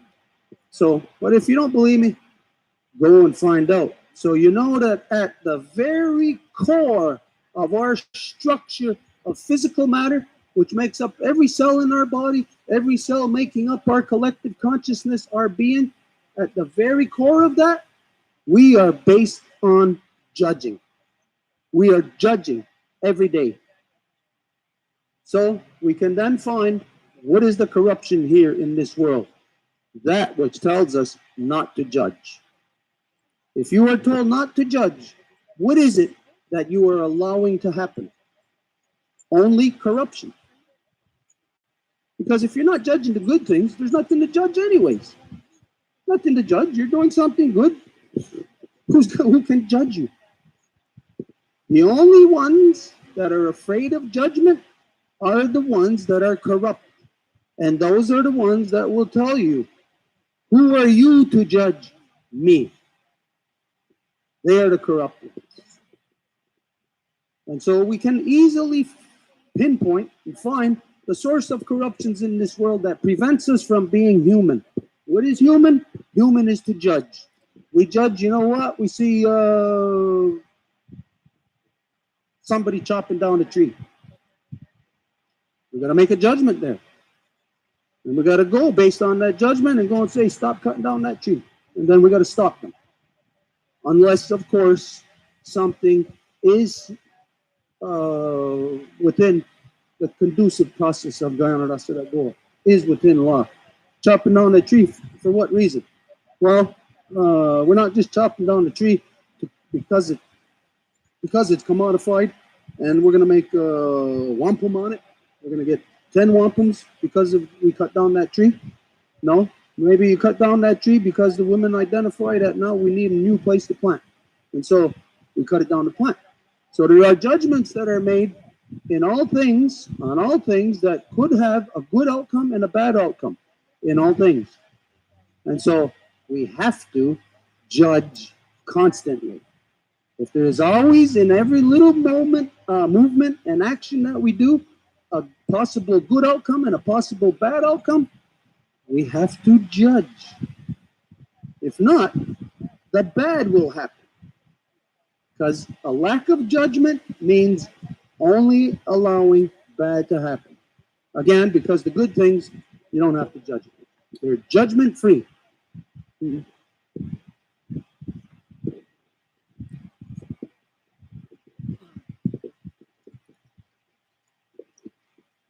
Hi, my name is Céline. I'm the daughter of Fleurette, the granddaughter of Cécile, and the mother of Roxanne. I have a good example to share about what you just said that came about in my life. Is that when I was going to church under my mother's will, I noticed by judging that my uncle, that was our neighbor, that was that had something happen to them as far as an accident, and he stayed in a state of mind that was making him say and do things that was out of order. He would tell my parents that he would put fire to our house. So my mom was always very afraid of our house to burn. And it did burn when I was 1 year old. And of course, the first thing that came to their mind was that maybe it was him. But what I kept telling my mom, but I was only one then, so wasn't there to judge. But I noticed by going to if I come back to the church, that whenever my uncle, that same uncle, was standing on top of the balcony at church after church, talking to everybody. I kept watching him and trying to see deep down in his eyes. How could he have done? How could he have said? And how could he judge our family and be so mean to us? And I made a statement that day and I said, you know, Mom, I could no longer believe in this system. I used to go there and love to sing, but I could no longer even do that because there's hypocrisy. And hypocrisy, I don't want to be linked to. So I really had to make a statement. And you know, I really respect my mom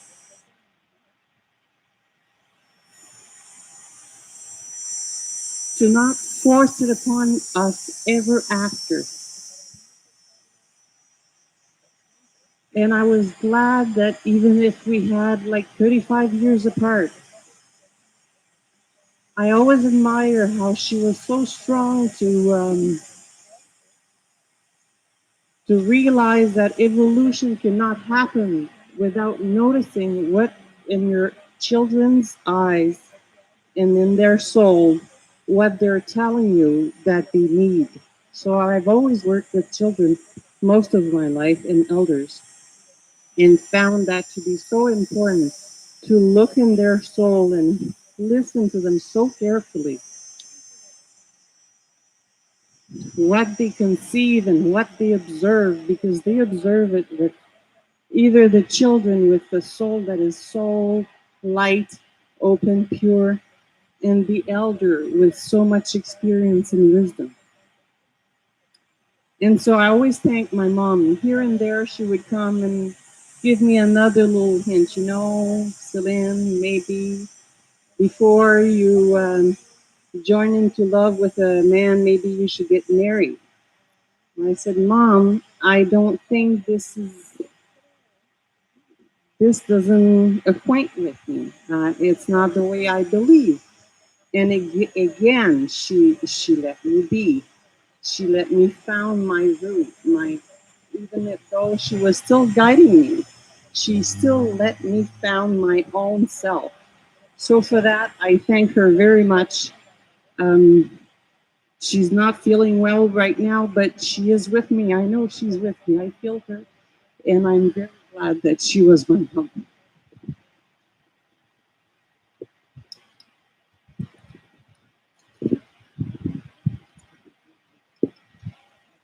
Okay, just I'll add a little something to that.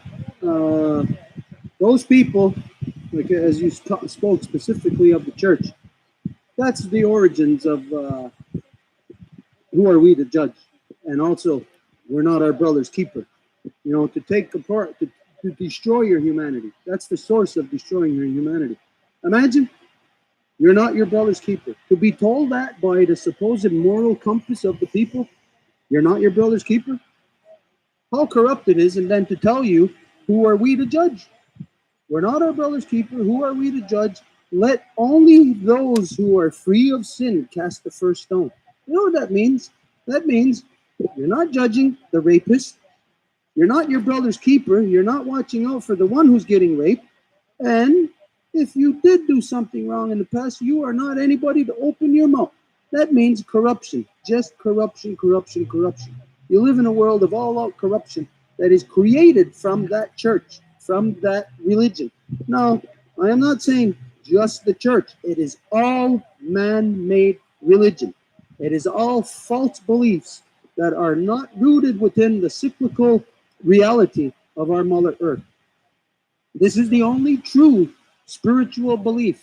The cyclical realities of what our Mother Earth shows us.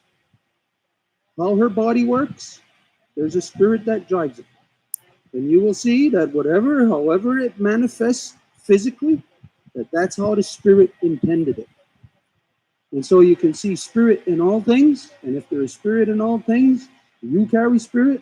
You are intimately linked to all things that carry spirit. Those that cannot make those judgments and defend themselves, you have to do it for them. So you are your brother's keeper.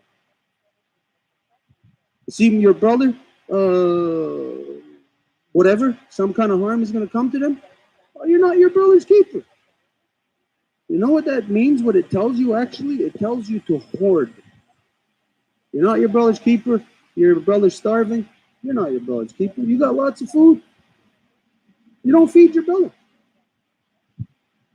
Anyways, the source of corruptions upon the women are all of these false man-made religions that have inflicted the oppression, rapes, and murders upon you throughout time for thousands of years. And again, when you are coming out to truth, I'm not saying that what we're doing is true. It's up to you to determine what truth is. When you're coming out from that corruption to truth, it is all the things that you were told not to do, because all the things you were told not to do is what got you in the cage. Don't judge. The guy's getting ready to rape you, and he's the one telling you, don't judge me. And if you have sinned, you cannot cast the first stone upon me. It's the rapist that created this agenda, put the thoughts in your mind so that he can rape you. Okay, if there's nothing else to be said on this, okay, we'll go that way. Yeah, okay, you might as well just come over. As far as you can. Yeah, okay, you might as well just come over. As far as you can. Hi, everybody. My name is France. I'm the daughter of Giselle and the granddaughter of Angelina and the great granddaughter of Hermeline Loisel, who is actually a descendant of the first French who came here to colonize. And I will say that over and over. I apologize. But lucky me, they end up here in this territory, and the Giningahaga actually saved them from dying, and that's why I'm alive today. Now I hope them again to get back into the knowledge, the sacred knowledge of the Gayanagasagoa, the Great Love Peace. I know it's hard to be corrected. I've been corrected a few times, if I recall. It's hard for the ego, but we have to focus on the purpose of all this. I know all of us, we want to, but as we walk in that path, we realize about the main things about creation. And we have to be humble about this. I mean, it's a great honor to receive that teaching. Um, I've been in different, you know, different kind of community system to learn different teachings.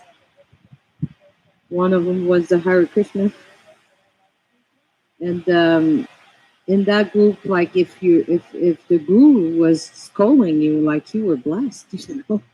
It was like they had, like he had taken this time to see something that he wanted you to know, and he was just using his time to tell you about it. And everybody thought, wow, after that, like nobody talked to me today, but they talked to you, and you're lucky because you have this knowledge that you can grow from. And it's the same thing here. It's much more important because it's not a religion. It's the nature. It's learning back our original instruction. Um, what we are doing here today, and that we've been doing for the last couple of years, is pretending that we can turn up this life, this world around, and bring love back into our mother's heart. Bring trust within each other. I mean, do we really know what we're doing? I mean, um, if we have this pretension of thinking that we can, we have to be our first student. We have to teach ourselves, you know, how to be humble. And that, I mean, that every opportunity that we're corrected, that's that's the time to exert that humbleness, you know. And I think in the male domination system is like if you are scolded, if somebody corrects you publicly, then you're shamed. You know, everybody looks at you and walk away from you because they don't want to talk about it. You know, you've been shamed, so bend your head and look on the floor and don't be proud about it. That's wrong. That's not the right way to see this. But of course, it's a condition that we've been in. And I think that love, real love, you know, could change that. Um, to talk about another subject, I mean, everything that I've heard here today seems that it's appropriate to bring that up. I've been thinking that maybe we should make a scale, you know, all the way from when we are in our mother's womb, all the way up to when we are buried, and just uh, pinpoint every attack that we get from this system. You know, like the vaccination and the condition of the mothers and like that, and to show the world how every other day or maybe multiple times a day we're hit by so many things. You know, an image worth a lot of words. I'm pretty sure everybody could, if they would see that attack all the time, and this is in all countries, you know. And if they see that, they're going to say, well, there's something wrong with this, you know, we have to address it. And they will in their own world, and maybe they'll be more attracted to find out what is the great law of peace and what is the original instruction.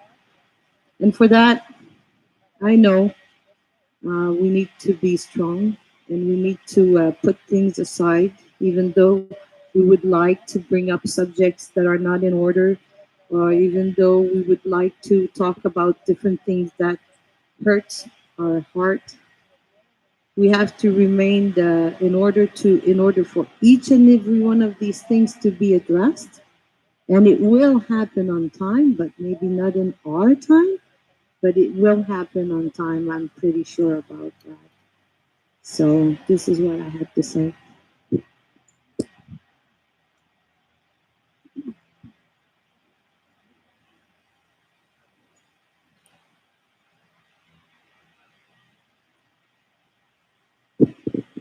I didn't introduce myself last time, but so I'm going to this time. My name's Elizabeth. I'm the daughter of Jane, granddaughter of Marjorie, and the mother of Harry.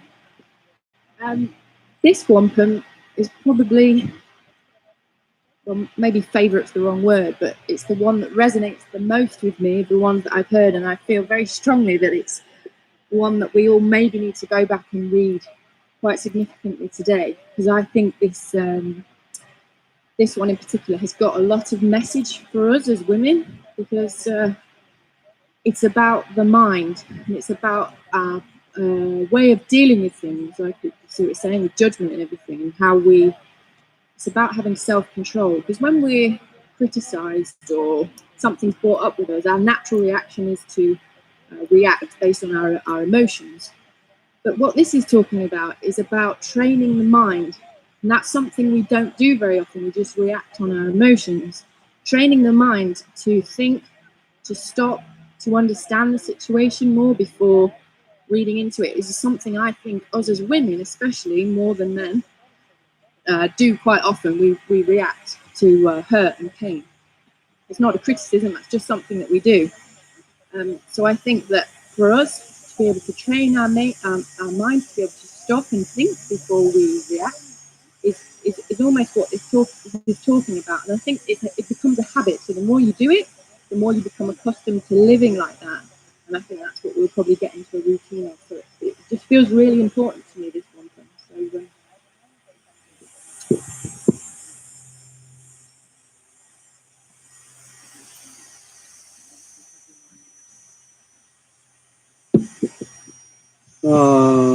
This is how we evolve, of sharing, and when we see something of importance, we expand on it. She just said of how women react or how women are.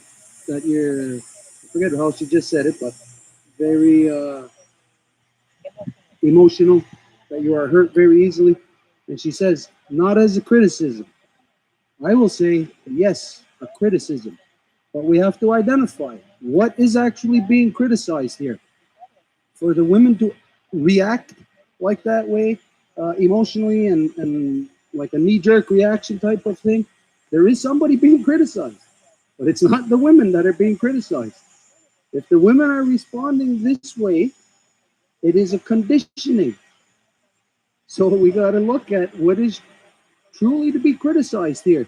There is a source of this within the women, and it is not originating within the women. Why do you have to be so emotional? Well, you're emotional, but I mean like in judgments or immediate reactions. Why is it like that? When we look at the uh, individual existence between, let's say, a mother and a child, there isn't really so much of that knee jerk reaction. It is all rooted in love. So it's really like a slow motion thing that happens, the growth between a child and a mother.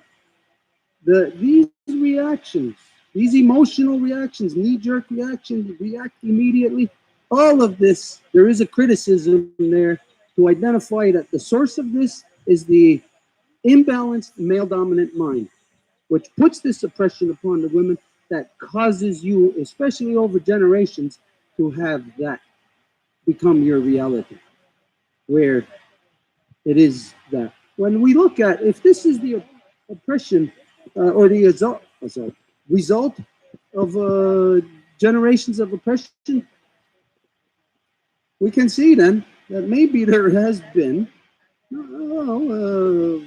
I'll say there has been, but for maybe everybody else, we could say maybe there has been. Entertain the thought that really the ones that are emotional and knee jerk reaction is us men.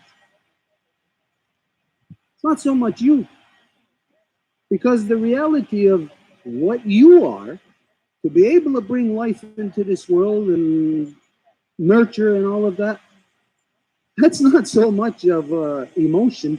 Of course, you love it. Of course, you're going to feel emotion from it, but it is an intrinsic law within you.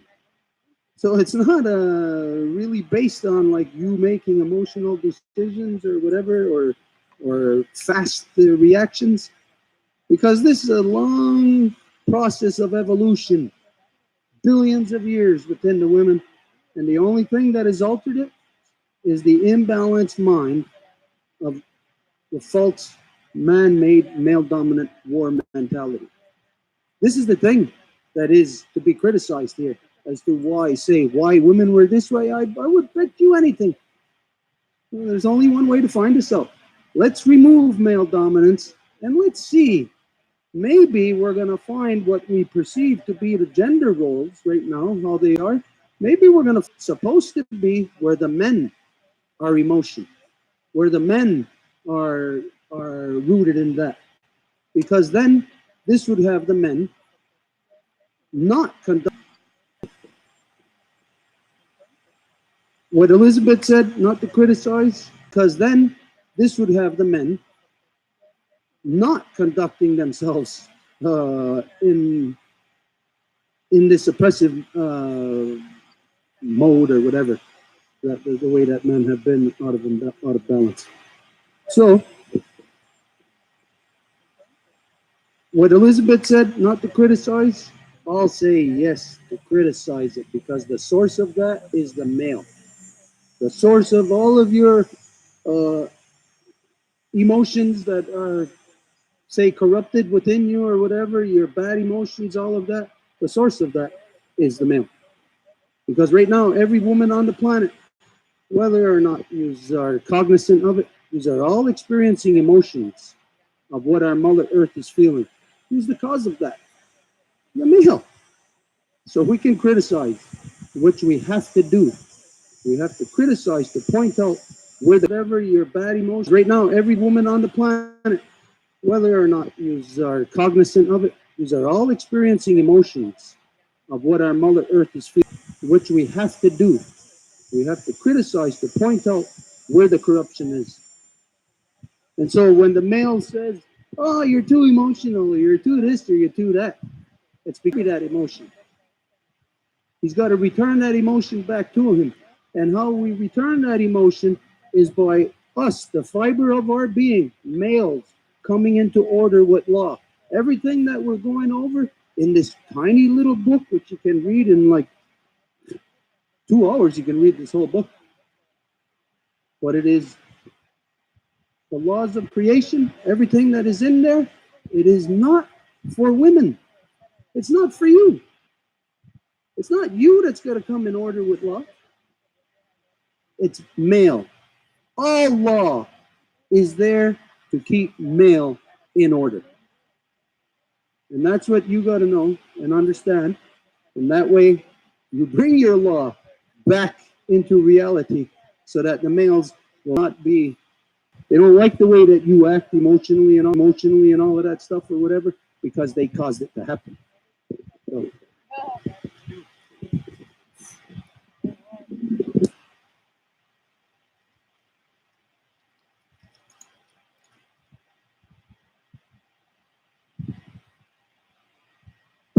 my name is Stone, and I'm under the protection of the Rodiske Renegade, the Bear Clan, here at the Monsesne at the Longhouse. My mother was Beverly Irene Boyd Elizabeth. My grandmother was Phyllis Sampson, and Ido Yashima was the paternal grandmother from Hiroshima.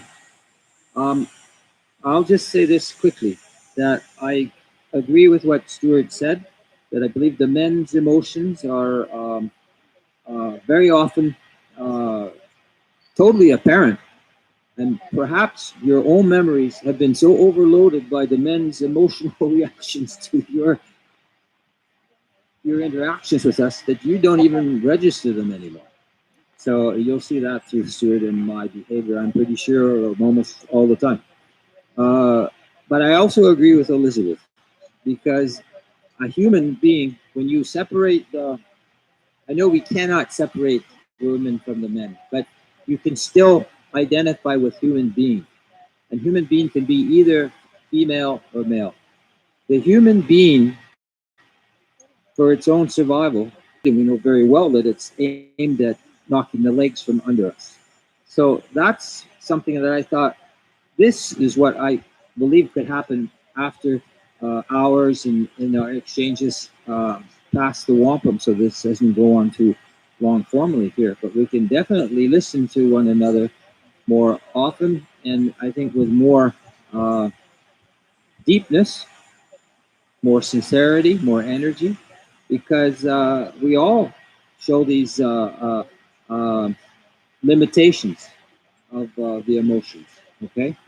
And the thing that I thought I should just share about the original um, demonstration of how the DNA comes about was that somehow in creation, like as you know, I'm saying words you might not even be listening, but they're impacting you. Same thing for me. I might not be listening, but what you're saying is impacting. It's impossible not to impact the other person. So it's impossible not to, again, to be put in some kind of judgment. You know, it's just the way nature functions. You know, nature is not indifferent. One particle is not indifferent. They might, that one particle B might not connect other than for a split second with particle A, and then it's way on the other side of the universe, and it's not going to be part of that link of DNA, that memory that is starting to build. But it's not, that interaction is not forgotten all the same. It's somewhere and somehow recorded in history and all the universe. Okay, when that rung of the ladder starts growing, and I believe that's what's happening here. In fact, I'm convinced that's what's happening here in our exchanges. You know, eventually there's going to be some maybe uh, further discussions and questions and needs to see the other person's position, and then maybe argue a bit, and then hopefully come to some. I believe we will come to a consensus, so that rung of the ladder just gets built stronger and stronger, right? And that's happening between the genders, okay? Because we're needing to rebuild the connection between, the sexes, because things have been thrown off track, okay? So I just wanted to mention that. And in the work that I've been doing for a long time, I've tried to point out in the experimental social psychology that I've done, and I did this, most recently at University of Nice in France, okay?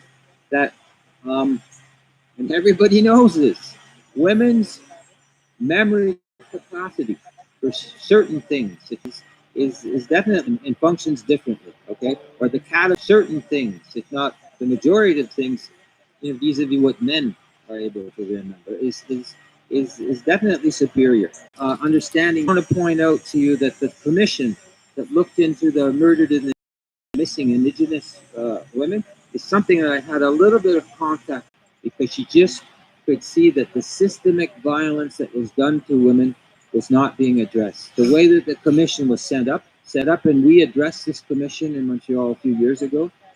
It was obvious to us that they wouldn't get that. Her own need to better understand. She knows that the violence is happening all the time, and she knows that there's been so many inquiries and it's never being addressed. So I hope that this is Marilyn Poitras from Saskatchewan. I hope that she gets a chance to maybe listen in to the live stream. I had supper with Marilyn Poitras last year, coming back from Paris, and she was addressing a group of students in the law faculty at McGill with our friend Kirsten Anker, who's a professor there, a woman from Australia. So I wanted you to know this, because these are real human beings, and perhaps if they're available to listen on Facebook, or others that have the knowledge that these two life givers have, it would be tremendous. And just so that you know, when Marilyn addressed the students at McGill last year, because that have the knowledge that these two life givers have, it would be tremendous. And just so that you know, when Marilyn addressed the students at McGill last year, at Kirsten's invitation, it was to commemorate uh, a yearly uh, remembrance of a woman that was killed in one of the Canadian cities, because commemorated, they didn't want to forget her, was shot by her partner or by an ex-partner, because the woman that it commemorated, they didn't want to forget her, was shot by her partner or by an ex-partner with a crossbow at point blank range. So that, in just my mind, is like almost unbelievable. But they wouldn't forget this woman. They named the lecture series after her. Okay, but Marilyn herself was supposed to give it a month earlier than what she actually did, and we were invited to actually, I think, do the opening for the initial invitation to her. It was delayed because her own niece, or someone in her own family in, I don't know if it was in Saskatchewan or in Western Canada, went missing or was killed. Okay, so that you can imagine. I think it was recorded what she said at McGill. I'll see if I can get a confirmation of that. But I just wanted you to know that the name of Marilyn Poitras or of Kirsten Anker, these are friends, and I think that they would be, I think, supportive of this great effort to understand more on what the Women's Nation and what the Banyaga Haga Traditional Council is doing. So,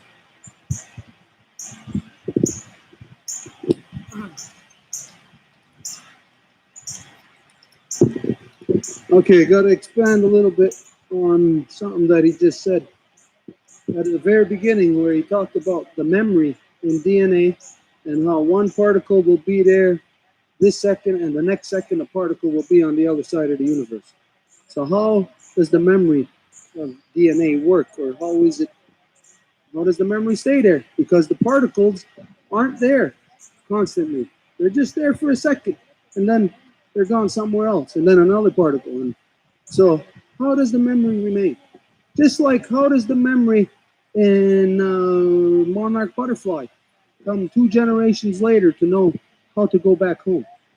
Okay, of course, the interconnectivity, but we remember on the levels of DNA, and every level from the very small to the very big is all within the waterverse.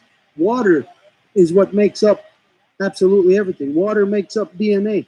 Water is the memory of creation, uh, memory of the waterverse, of Sky Woman herself. And so, at the very foundations, the level of the very small, let's think of that a minute. There's a particle, like what Stone said, it's there just for a second, building the next rung. Just there for a second, and then it's gone. Let's consider Elizabeth. In our lives and in her life, we are together just for a second. She's been here now for a little over a week, almost 2 weeks. It's just a flash in the pan in time. It's not like a permanent thing, just like the way it works in DNA. So how does the memory stay there? How is it transmitted? The memory.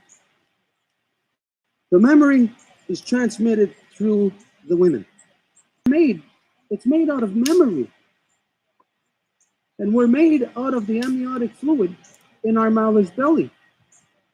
And so all the memory of DNA of everything is in the water, the amniotic fluid. And how it works is we don't see whatever we want to call it as this rung in the ladder. We don't see it as a rung. We see it as our family. As, again, it's on the turtle, it's wolf, it's bear. We stem from turtle, wolf, and bear. All of us, it's wolf, it's bear. We stem from turtle, wolf, and bear. All of it is family. And who holds the family together? The mothers. Who gives birth to the family? The mothers. So the memory in DNA is female. It is water. And how it conveys the memory is you women are going to remember more than me about Elizabeth. Not because Elizabeth and I did not talk. We don't have to talk. We're here in the same place and time. We have the knowledge of everything what's going on between us. You will have memory more. Women will. It's still rooted in on that level. Just to make it understandable here, that it does. So the memory in DNA is female. This is the structure of DNA. If this is, just as the example, the structure of DNA, how it is remembered, because that one particle is in there for a second and then it's gone, is because of the memory of the others right next to it. And so it remembers that Elizabeth was here. And so, you know what? No matter what, from now until the end of time, until the last one of us is dead, we're going to carry that memory of Elizabeth being here. And so, whenever anything is, we're doing something that is related to that or some whatever, Elizabeth will always be there in our DNA. Her being here affects, alters our DNA. You do not have to have physical contact. Like we all know today, everybody thinks intimate relations between a woman and a man is what passes DNA. No, of course that does, but it is not the only thing. Looking at each other passes DNA. Science proves this, establishes it through studying the relationship between us and dogs. It's a scientific fact. And again, if you don't believe me, I really want you not to believe me. I want you to say, what I'm saying does make no sense. I'm a damn liar. And you got to prove me wrong. I want you to say that. So go find out that according to modern science, their own studies of the relationship between humans and dogs, is that quite simply by us looking into the eyes of a dog, the dog releases pheromones or whatever it's called, releases pheromones from its body through its eyes, and it travels to us. And we absorb it through our eyes, through our hands, through our skin. And so if a dog releases pheromones, or whatever the heck it's called, I could be getting it wrong. If a dog releases that, and that affects us, that the pheromones it releases the dopamine in our brain to make us happy, to make us feel love. So we know that DNA is transferred in all things through looking at each other, through being in the same area with each other. You smell, woo, I smell. You're getting my DNA. You're breathing my DNA in. I didn't wash up last night. I really stink bad. You're breathing in that smell and you say, whoo, you're getting my DNA inside of your body. But not in your hand. You're getting it in your central point of consciousness. This is the reason why I will say to everybody, anybody on this earth, do not be stupid. Do not take a DNA test. Do not take these DNA tests to test or to determine where your ancestry comes from or whatever, because it is going to be a lie. Because the fact is, science proves that women pick up DNA from absolutely every person that they come into contact with. Not just on the levels of intimacy where you're making love and you're receiving DNA of a one male. No, you are receiving DNA every second of the day from that tree, from every person that you run into, every person that you see when you make eye contact. There is that, again, as we know, there's that neural network that exists between us, that collective consciousness, the collective brain. There is also that collective every other experience that we have between us. And those experiences are actual, physical, tangible things. It's not just when you're laughing.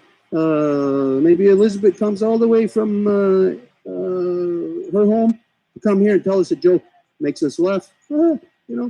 She's passing DNA to us. How did it get to us?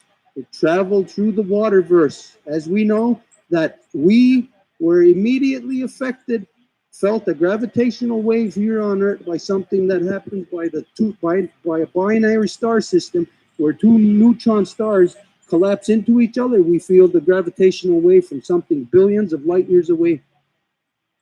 So if it is on that scale, it is on this scale, and it is on the smaller scale, as it is on all levels of creation, of this creation, of how it is put together, and therefore understandable to us. Putting yourself into a false belief, just like the way that they wrote down 2,000 years ago what you got to believe today, and you're still locked into that false belief.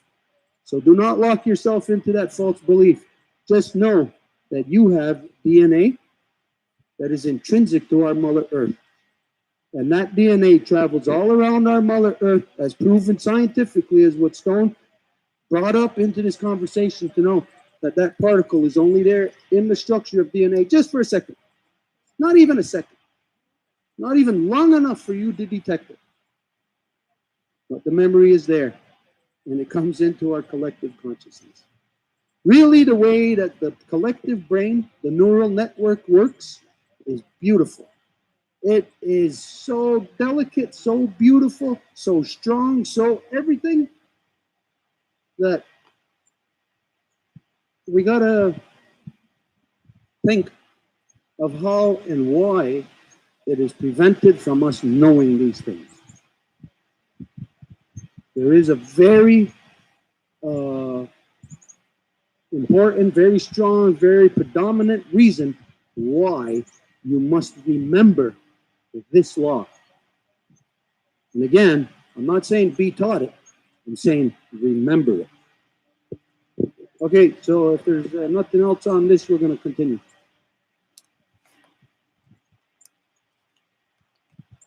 Okay. But I'll say this was really good. This was a really good in-depth discussion.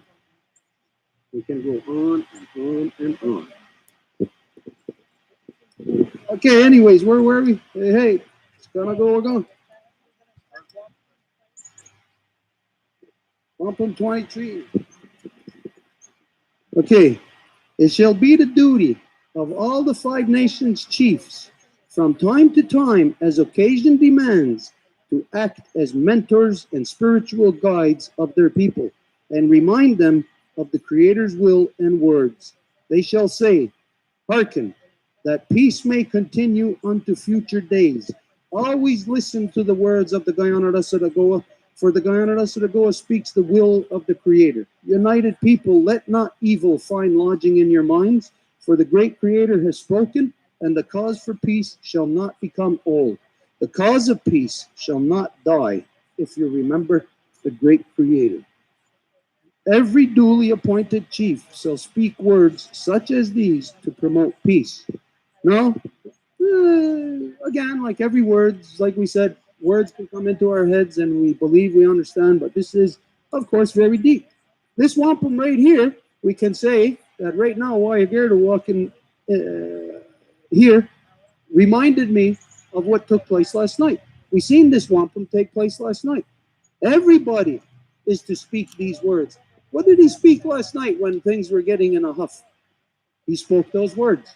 This is the responsibility of all people. It is not just the responsibility of the chiefs, but it says specifically chiefs, all the chiefs of the 5 nations. But it does say from time to time. This is to tell you something very important here. That, as you know, it's said many times, that the law, the great law of peace, it's not for you. It's not for women. It's for men. It's to keep us in order to your creation. And so it is to identify also that it is how all peoples, women included, are to stay in balance once there is men here. The reality is, once there is men here, your identity is altered. So once there is men in your creation, your identity is altered. And so you could have been, or you were, one way is altered. And so you could have been, or you were, one vice versa. Your sexuality is not to be brought into the public arena. Also, it's a two-way street. So we don't bring up a person's sexuality is just the example. You don't bring up a person's personal choices. Oh, they're reading this book. Yeah, you can't read that book. That's a personal choice. If it gets into the realm of affecting the collective outside of law, then you can say something. But until then, you can say nothing about the person's, every individual's personal choice. Because it is from time to time. And that means, when are those times that the chiefs are supposed to speak these words to the people? Well, it is within ceremony, it is within council. And you could say, well, we're always in ceremony, we're always in council. That is not entirely true. We know that when you see the Onagorda hanging in a conspicuous place, that this identifies to all people that we are in official process. This is the time in official process that anybody who is wearing that symbol, who is filling that position, anyone, you don't have to be wearing this, anybody who's in the position of having influence upon others, then in official capacity, you are held with your feet to the fire. Then those males holding chieftainship title, you got to watch absolutely everything that they do, because in that official capacity, when it is officially open, we are in official business, council, ceremony, that action and that conduct of that person is what everybody is influenced by. And so,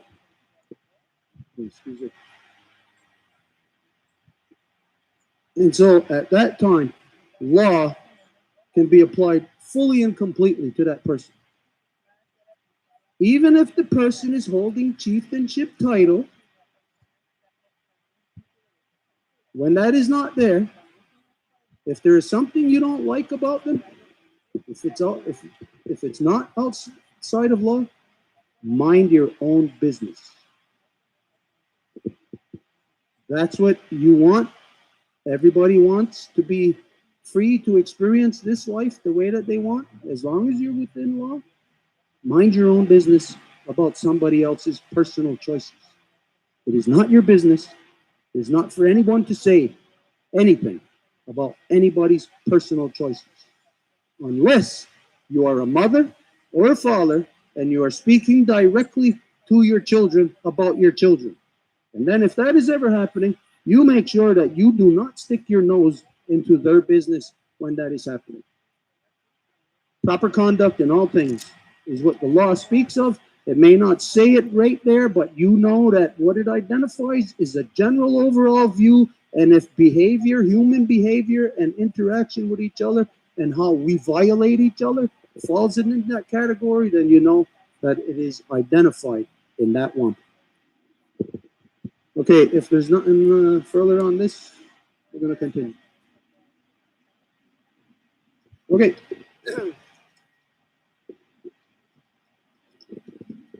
Which one?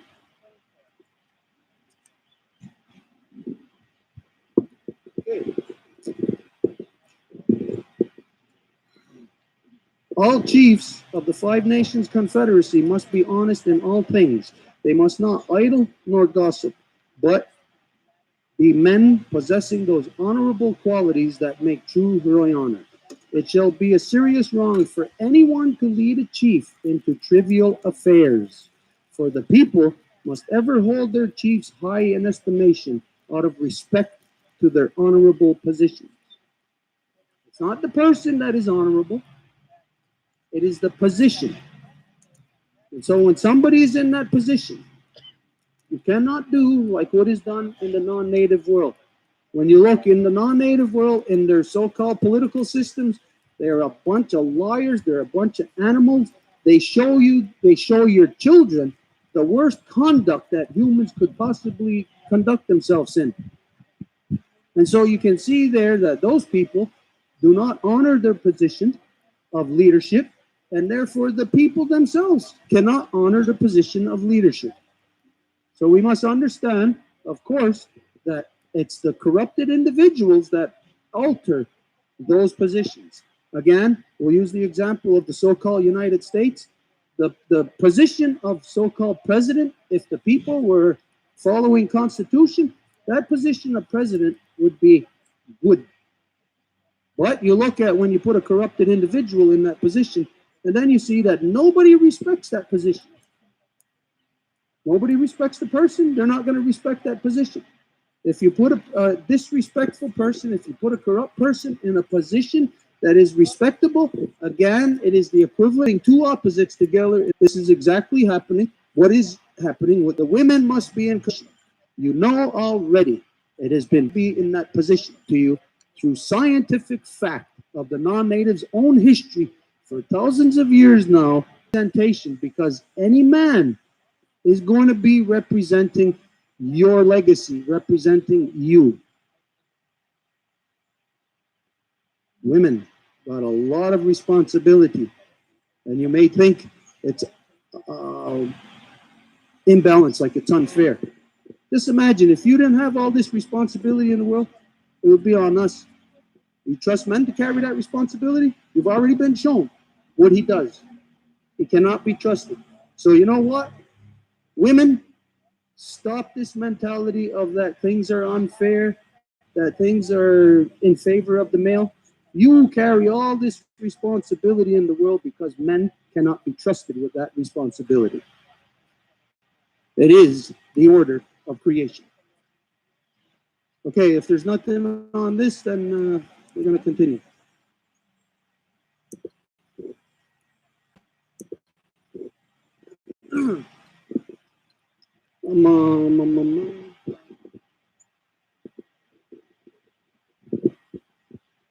When a candidate chief title that he will live according to the Constitution of the great law of peace and exercise justice in all affairs.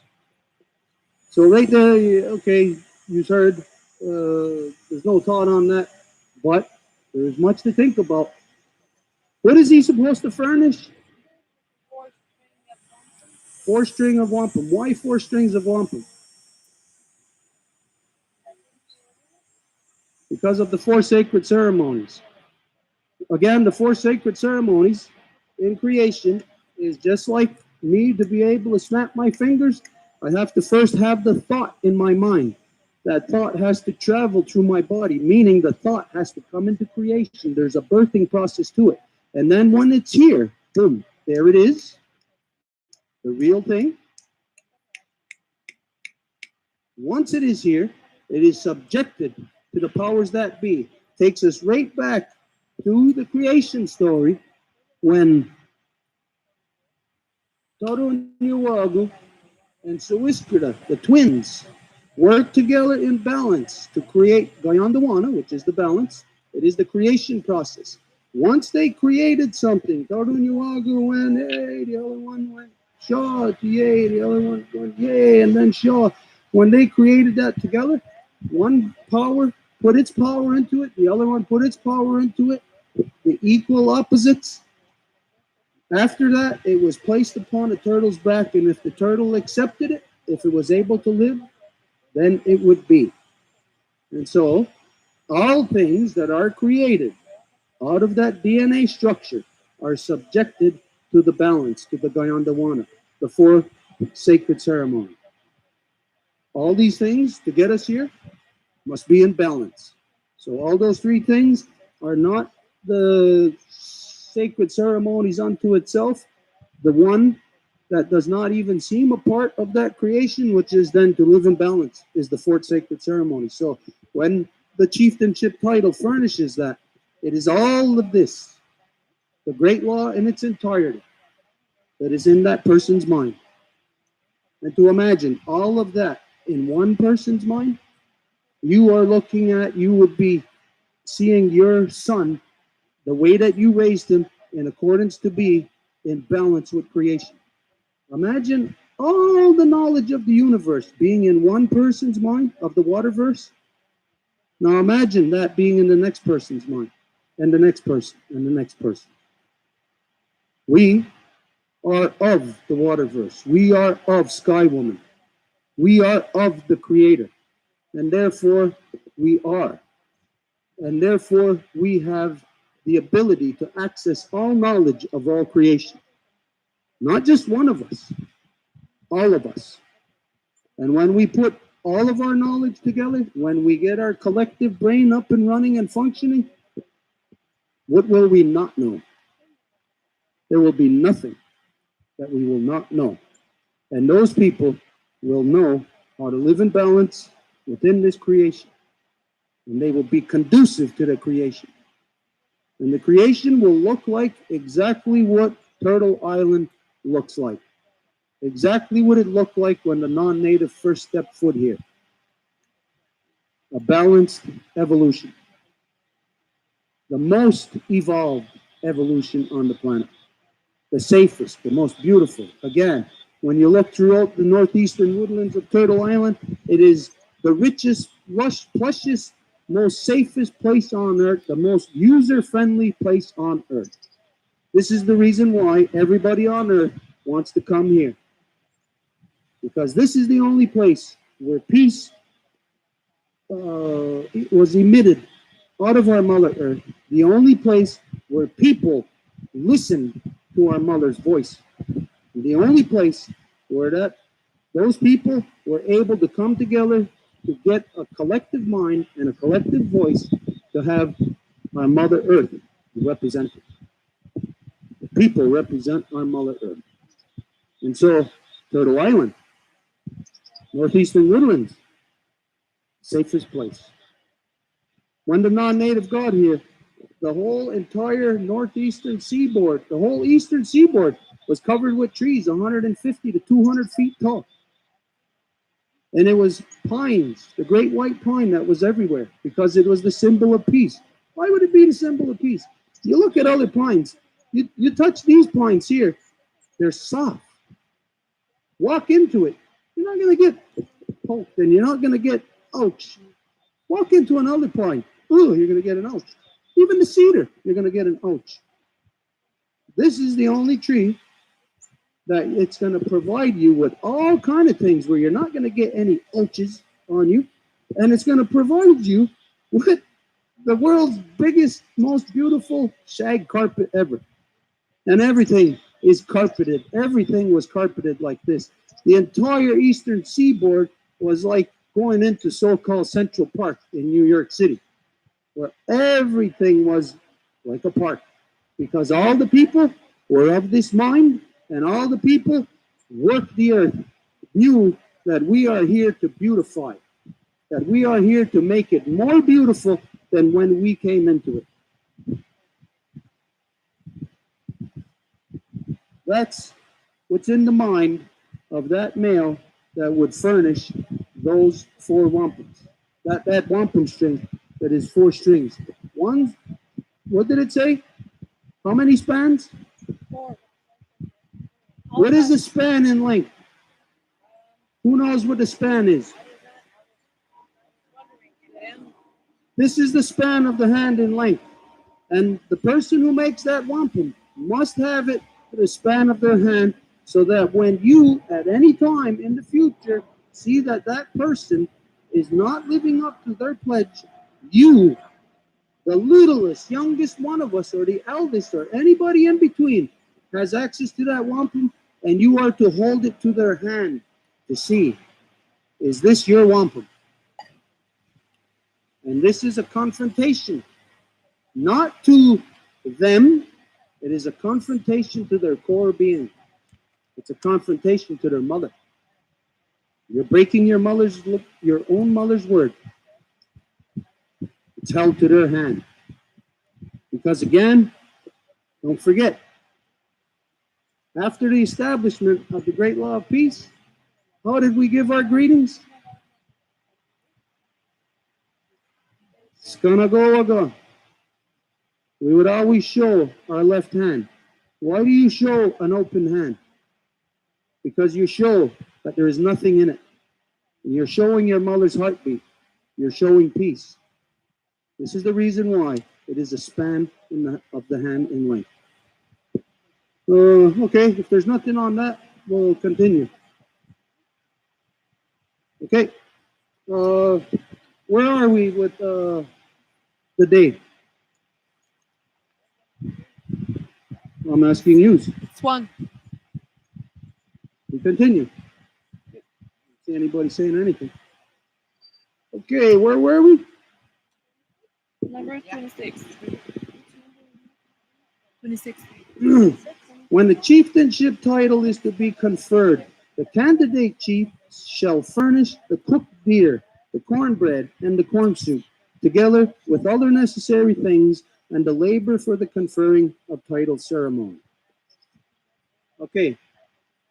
Why does it say specifically cooked deer? Why can't it say spare ribs? How come it's not ribs? Why? When this person is established in the chieftainship title, he has to provide everything. Now, this is extrapolated into all other things in life. You know what? If it's your birthday, are you getting gifts or are you giving gifts? Yes, you are not receiving. This is the corruption of the male dominance, that you are receiving gifts. You are set to receive gifts at first off when Santa Claus came, and then you're set to receive gifts when the Tooth Fairy comes, and then when the Easter Bunny comes, and when your birthday comes, you are set to receive gifts. What if you don't deserve gifts? What if you are not a good person? When a chieftainship title is being put up, it is that person who provides it. So it's extrapolated in all things. When it's your birthday, it's not time for you to receive gifts. It's time for you to embellish the people and to remind them and to show them why you came into this world. The gift that you are given to the rest of the people. And if the rest of the people forget that, well, you know what? At whatever time, it's for you to give those gifts. When you get married, today the corruption in this world, which of course marriage is not a thing, but in the corruption in this world, people get married, they receive gifts. Why should you give stuff to somebody else who's getting married and who most likely in this world today is going to end up getting a divorce? Why should you give gifts to them? Them coming together in our world is a pledge. A man and a woman makes a pledge to the people saying that this is our pledge, not that we're getting married because that's a selfish thing. They're saying that we are bonding together to become the rafters in the house, and we together will become the shelter for the children in that house. When that happens, you don't receive gifts, you give gifts. The whole world today is corrupted and backwards and upside down. So, like we said, in all things, think the exact opposite. And if you don't believe it, then at least entertain the exact opposite. Just entertain it. If you at the get go says, "Well, I'm right in the first place," okay, you're right. If you're right, will it hurt? If you are right, will it hurt you to entertain that you are not right? Of course not. If you're right, entertaining that you're not right and trying to find areas where you're wrong will not hurt you. It will only strengthen you. So to entertain the possibility of that you are wrong, there is no possible bad outcome to it. There is only good outcome. So in all things, entertain that you are wrong, entertain the exact opposite. When it comes time for you think that you receive gifts, don't receive, give the gifts. And the deer again, why? Is because that male putting up to that position must have those to put on his bra. Okay.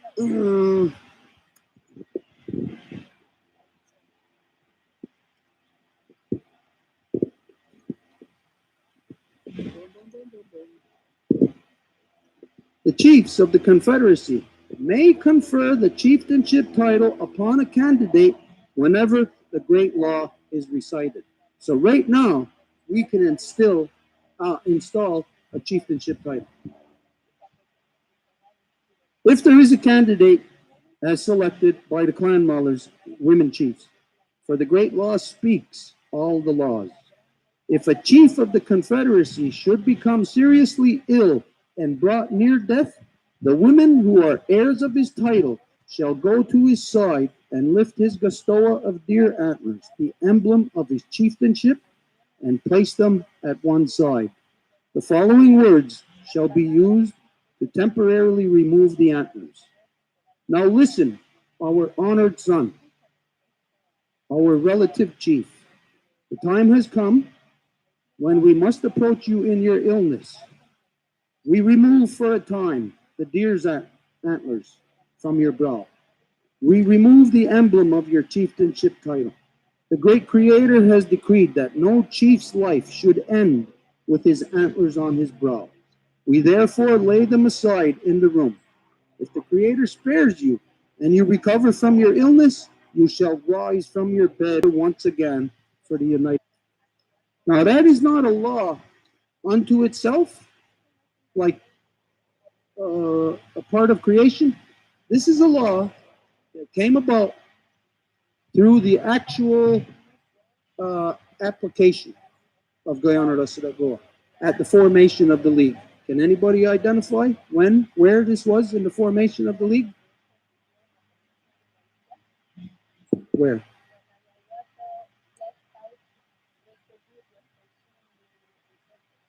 When Ayawata went off, it shows you that nobody is to leave this world with that responsibility on their brow. Because if they do, we do.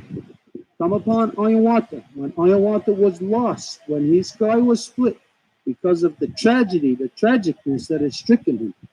Again, in knowing that he was working for creation, why would this happen to him? It caused him to be in such disarray that he might as well have been dead from the world. Caused him to be in such disarray that he might as well have been dead from the world. He was, for all intents and purposes, he was dead. They're going to read the scene and spoke the very words that Ayawanta was saying to himself, that if ever I would come upon a person that was feeling such grief, such as I, that surely I would speak these words to them, to pull their minds out of the darkness so that they can return back into the sunlight.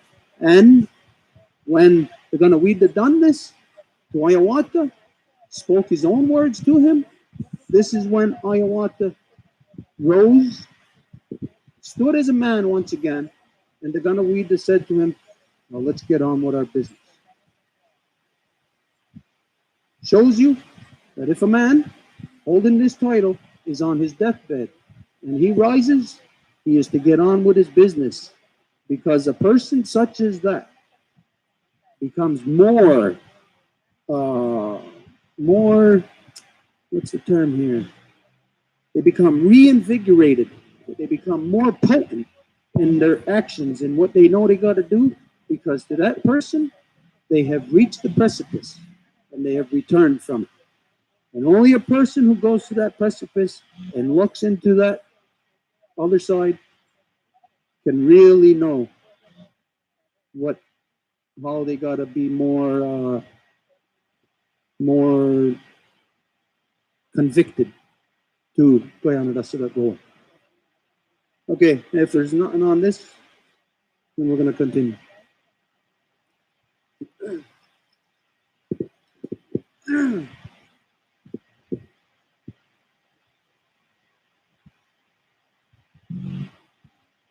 '28. If a chief, female or male, and again, it's only the English here that gets us to a distorted perception. Chief, you usually don't associate with female. You associate chief with a male. You know that in the language, that's why you're here to identify to us, what does Oyane or Royane mean?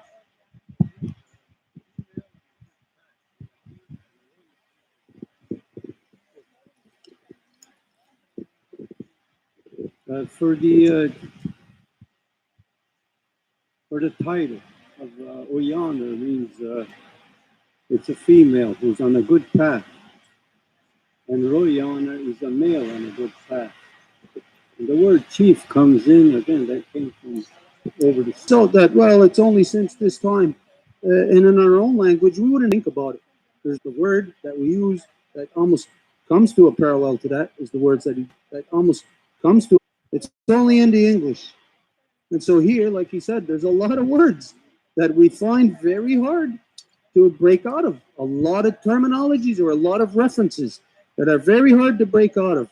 But also, right now, there is a transition that we are in. There is a transition that we are in. And as the world is in a transition, none of you would know or understand what we're talking about if you didn't hear of the translation. You would not understand what we're saying when we say Oyana or Oyana. So the fact is right now, for communication's sake, we have to use the thing that comes closest to that understanding when we say Oyana or Oyana. To hear this honorable title.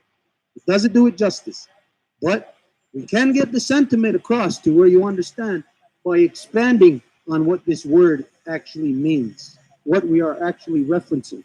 And so in the future, as your mind is adjusted to this word by having and understanding the proper sentiment, in the future, we will be able to make the transition from the word chief to Oyana, Royana. And you will feel it. When that word is spoken, you will feel it here. And you will know these are the best of us, the most evolved. Okay. Okay. No, I didn't finish that. That's still 28. It's just I didn't even get to the first sentence. It's just that word that we had to address. If a chief, female or male, that's as far as I got, of the Confederacy should die while the Council of the Five Nations is in session, the Council of the Five Nations shall adjourn for 10 days. No council of the Great Peace shall sit within 10 days of the death of a chief of the Confederacy. This is also so for any other function of the Longhouse. So if you're in a ceremony and a female chief dies, a clan mother, you are taking 10 days off. If a male chief dies and you're in Grand Council, all the nations pause for 10 days. That is to show the honor and great respect for that position. Because if the best of us dies, then all of us must come to honor and to pay respect and to carry out our duties that now are befallen upon all of us. Because when that one is gone, it leaves a space. It leaves a space that we all must fill. So the 10 days, whether it's a male chief or a female chief, because it is chief. In English, it says chief. So today, all of our people only believe that it only means the male chief. But the reference to male chief is Royane. The reference to female chief, Oyane. What is the difference? The only difference is you're saying that one's female, that one's male. You're identifying the same thing in the both of them. So today, the corruption of the male dominance in the people is where they believe that when it's some to take out, to remove all that is. So it says if we lose somebody to death, you can lose a chief. You're sitting in council, and he just says, I've had it with this, gets up and walks out. That's a corruption that does not fall under the same category of somebody dying, because that person is still right to the end within their responsibility. But the person who gets up and walks out shows great disrespect, and if that happens, that's a reflection on the female chieftainship title. If it happened in the Mohawks, it would be a reflection upon all the Mohawks. So that respect of the condolence is not done. There will be a condolence. If it is, they're talking about in Grand Council, it is, you are there, all the chiefs are there. All that would happen is the female chiefs would now put in their candidate son. And since they are in Grand Council and all the chiefs are there, they are to take cognizance of it. And that's the only way that outside of a proper condolence that a chieftainship title can be conveyed. There is one other way. It is emergency. You will not learn of that yet, but that is what is called a bush condolence. So, okay, this is still one from 28.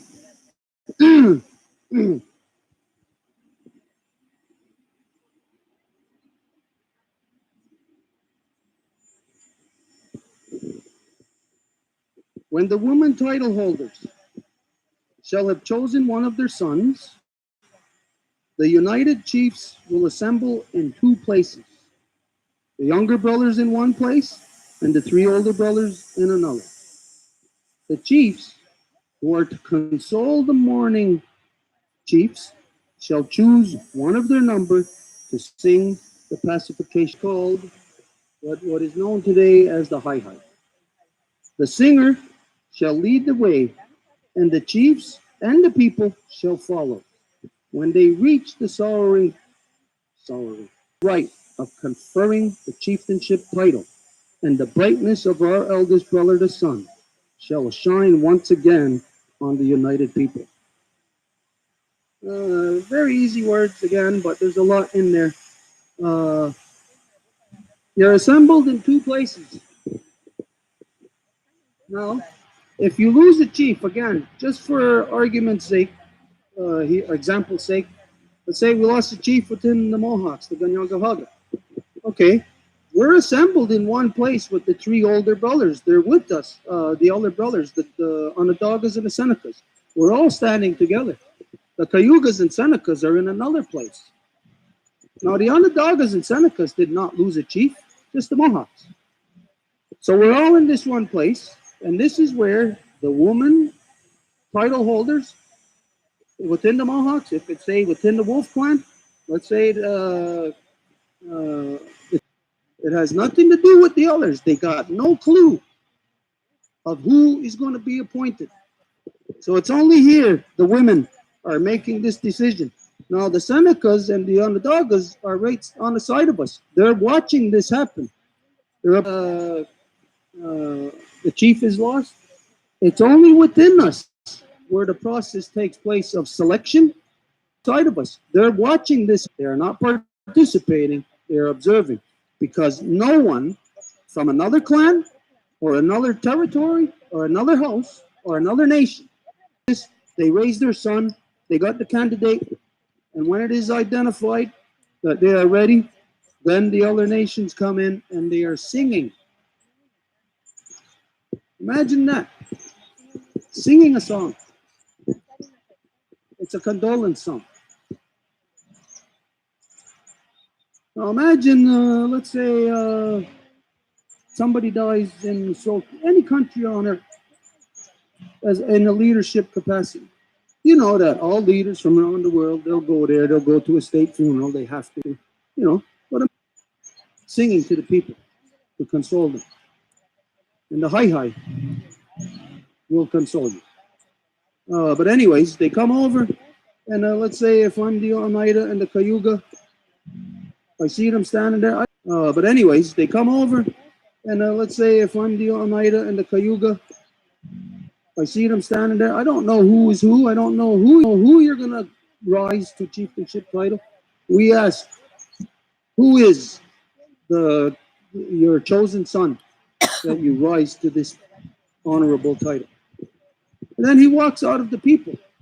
He is not standing there in the front. If he is, there is a preconceived notion.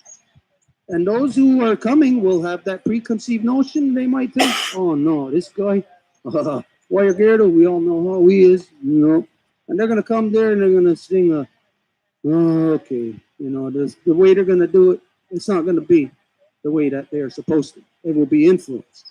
And so that person is not out in the forefront. Who is out in the forefront? Is the Oyane and the Royane. And so when they ask, they know that they're asking the women. They're asking solely the women. And the women will part. And their son will walk through. And that's the only time at that instance that every one of the other the two younger brothers will see who the candidate is. Before that, they cannot know. It is just like when you're playing the ball game. What do you do? Present.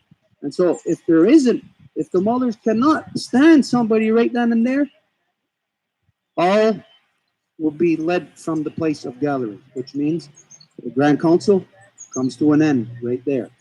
Now, it is not like an end where it's broken. It is an end only to that one single council. Much different than the way that we identified as to what that last council was in August of 1989, where it was the final council, where they broke the council. So it is very much different. So it tells you that you go and wait, you lie in wait on your bellies, which means for the women, you're not going to lay on your bellies. What it means is close to the earth as humanly possible, close to the law as humanly possible. And at this time, the women are doing the exact same thing as when the woman who would become the mothers of the nation, Jagusazin, upon her son out of creation. This is when the women go into auto creation. And they lay with their bellies on the earth, waiting for that son who will come into one of those bellies. He will come through them. So you're talking about a time of calamity, where there is great calamity within the people, where there is emergency. Okay, if there's nothing on that, we'll continue.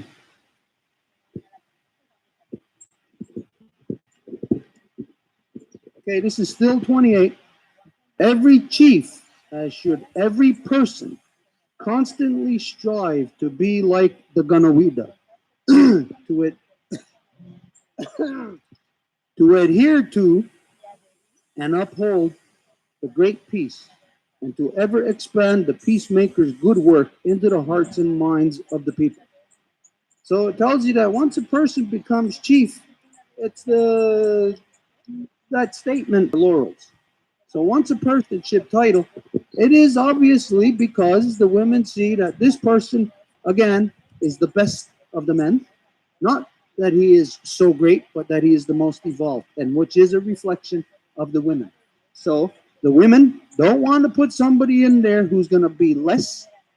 You're going to put somebody in there who will be more, ever expanding. So that means You're not resting on your of the people. Nation to chieftainship title. Continue there. Wampum 29.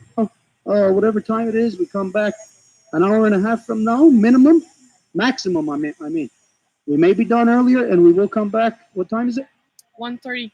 1:30. We should be back here no later than 3. So. Wow, today, huh?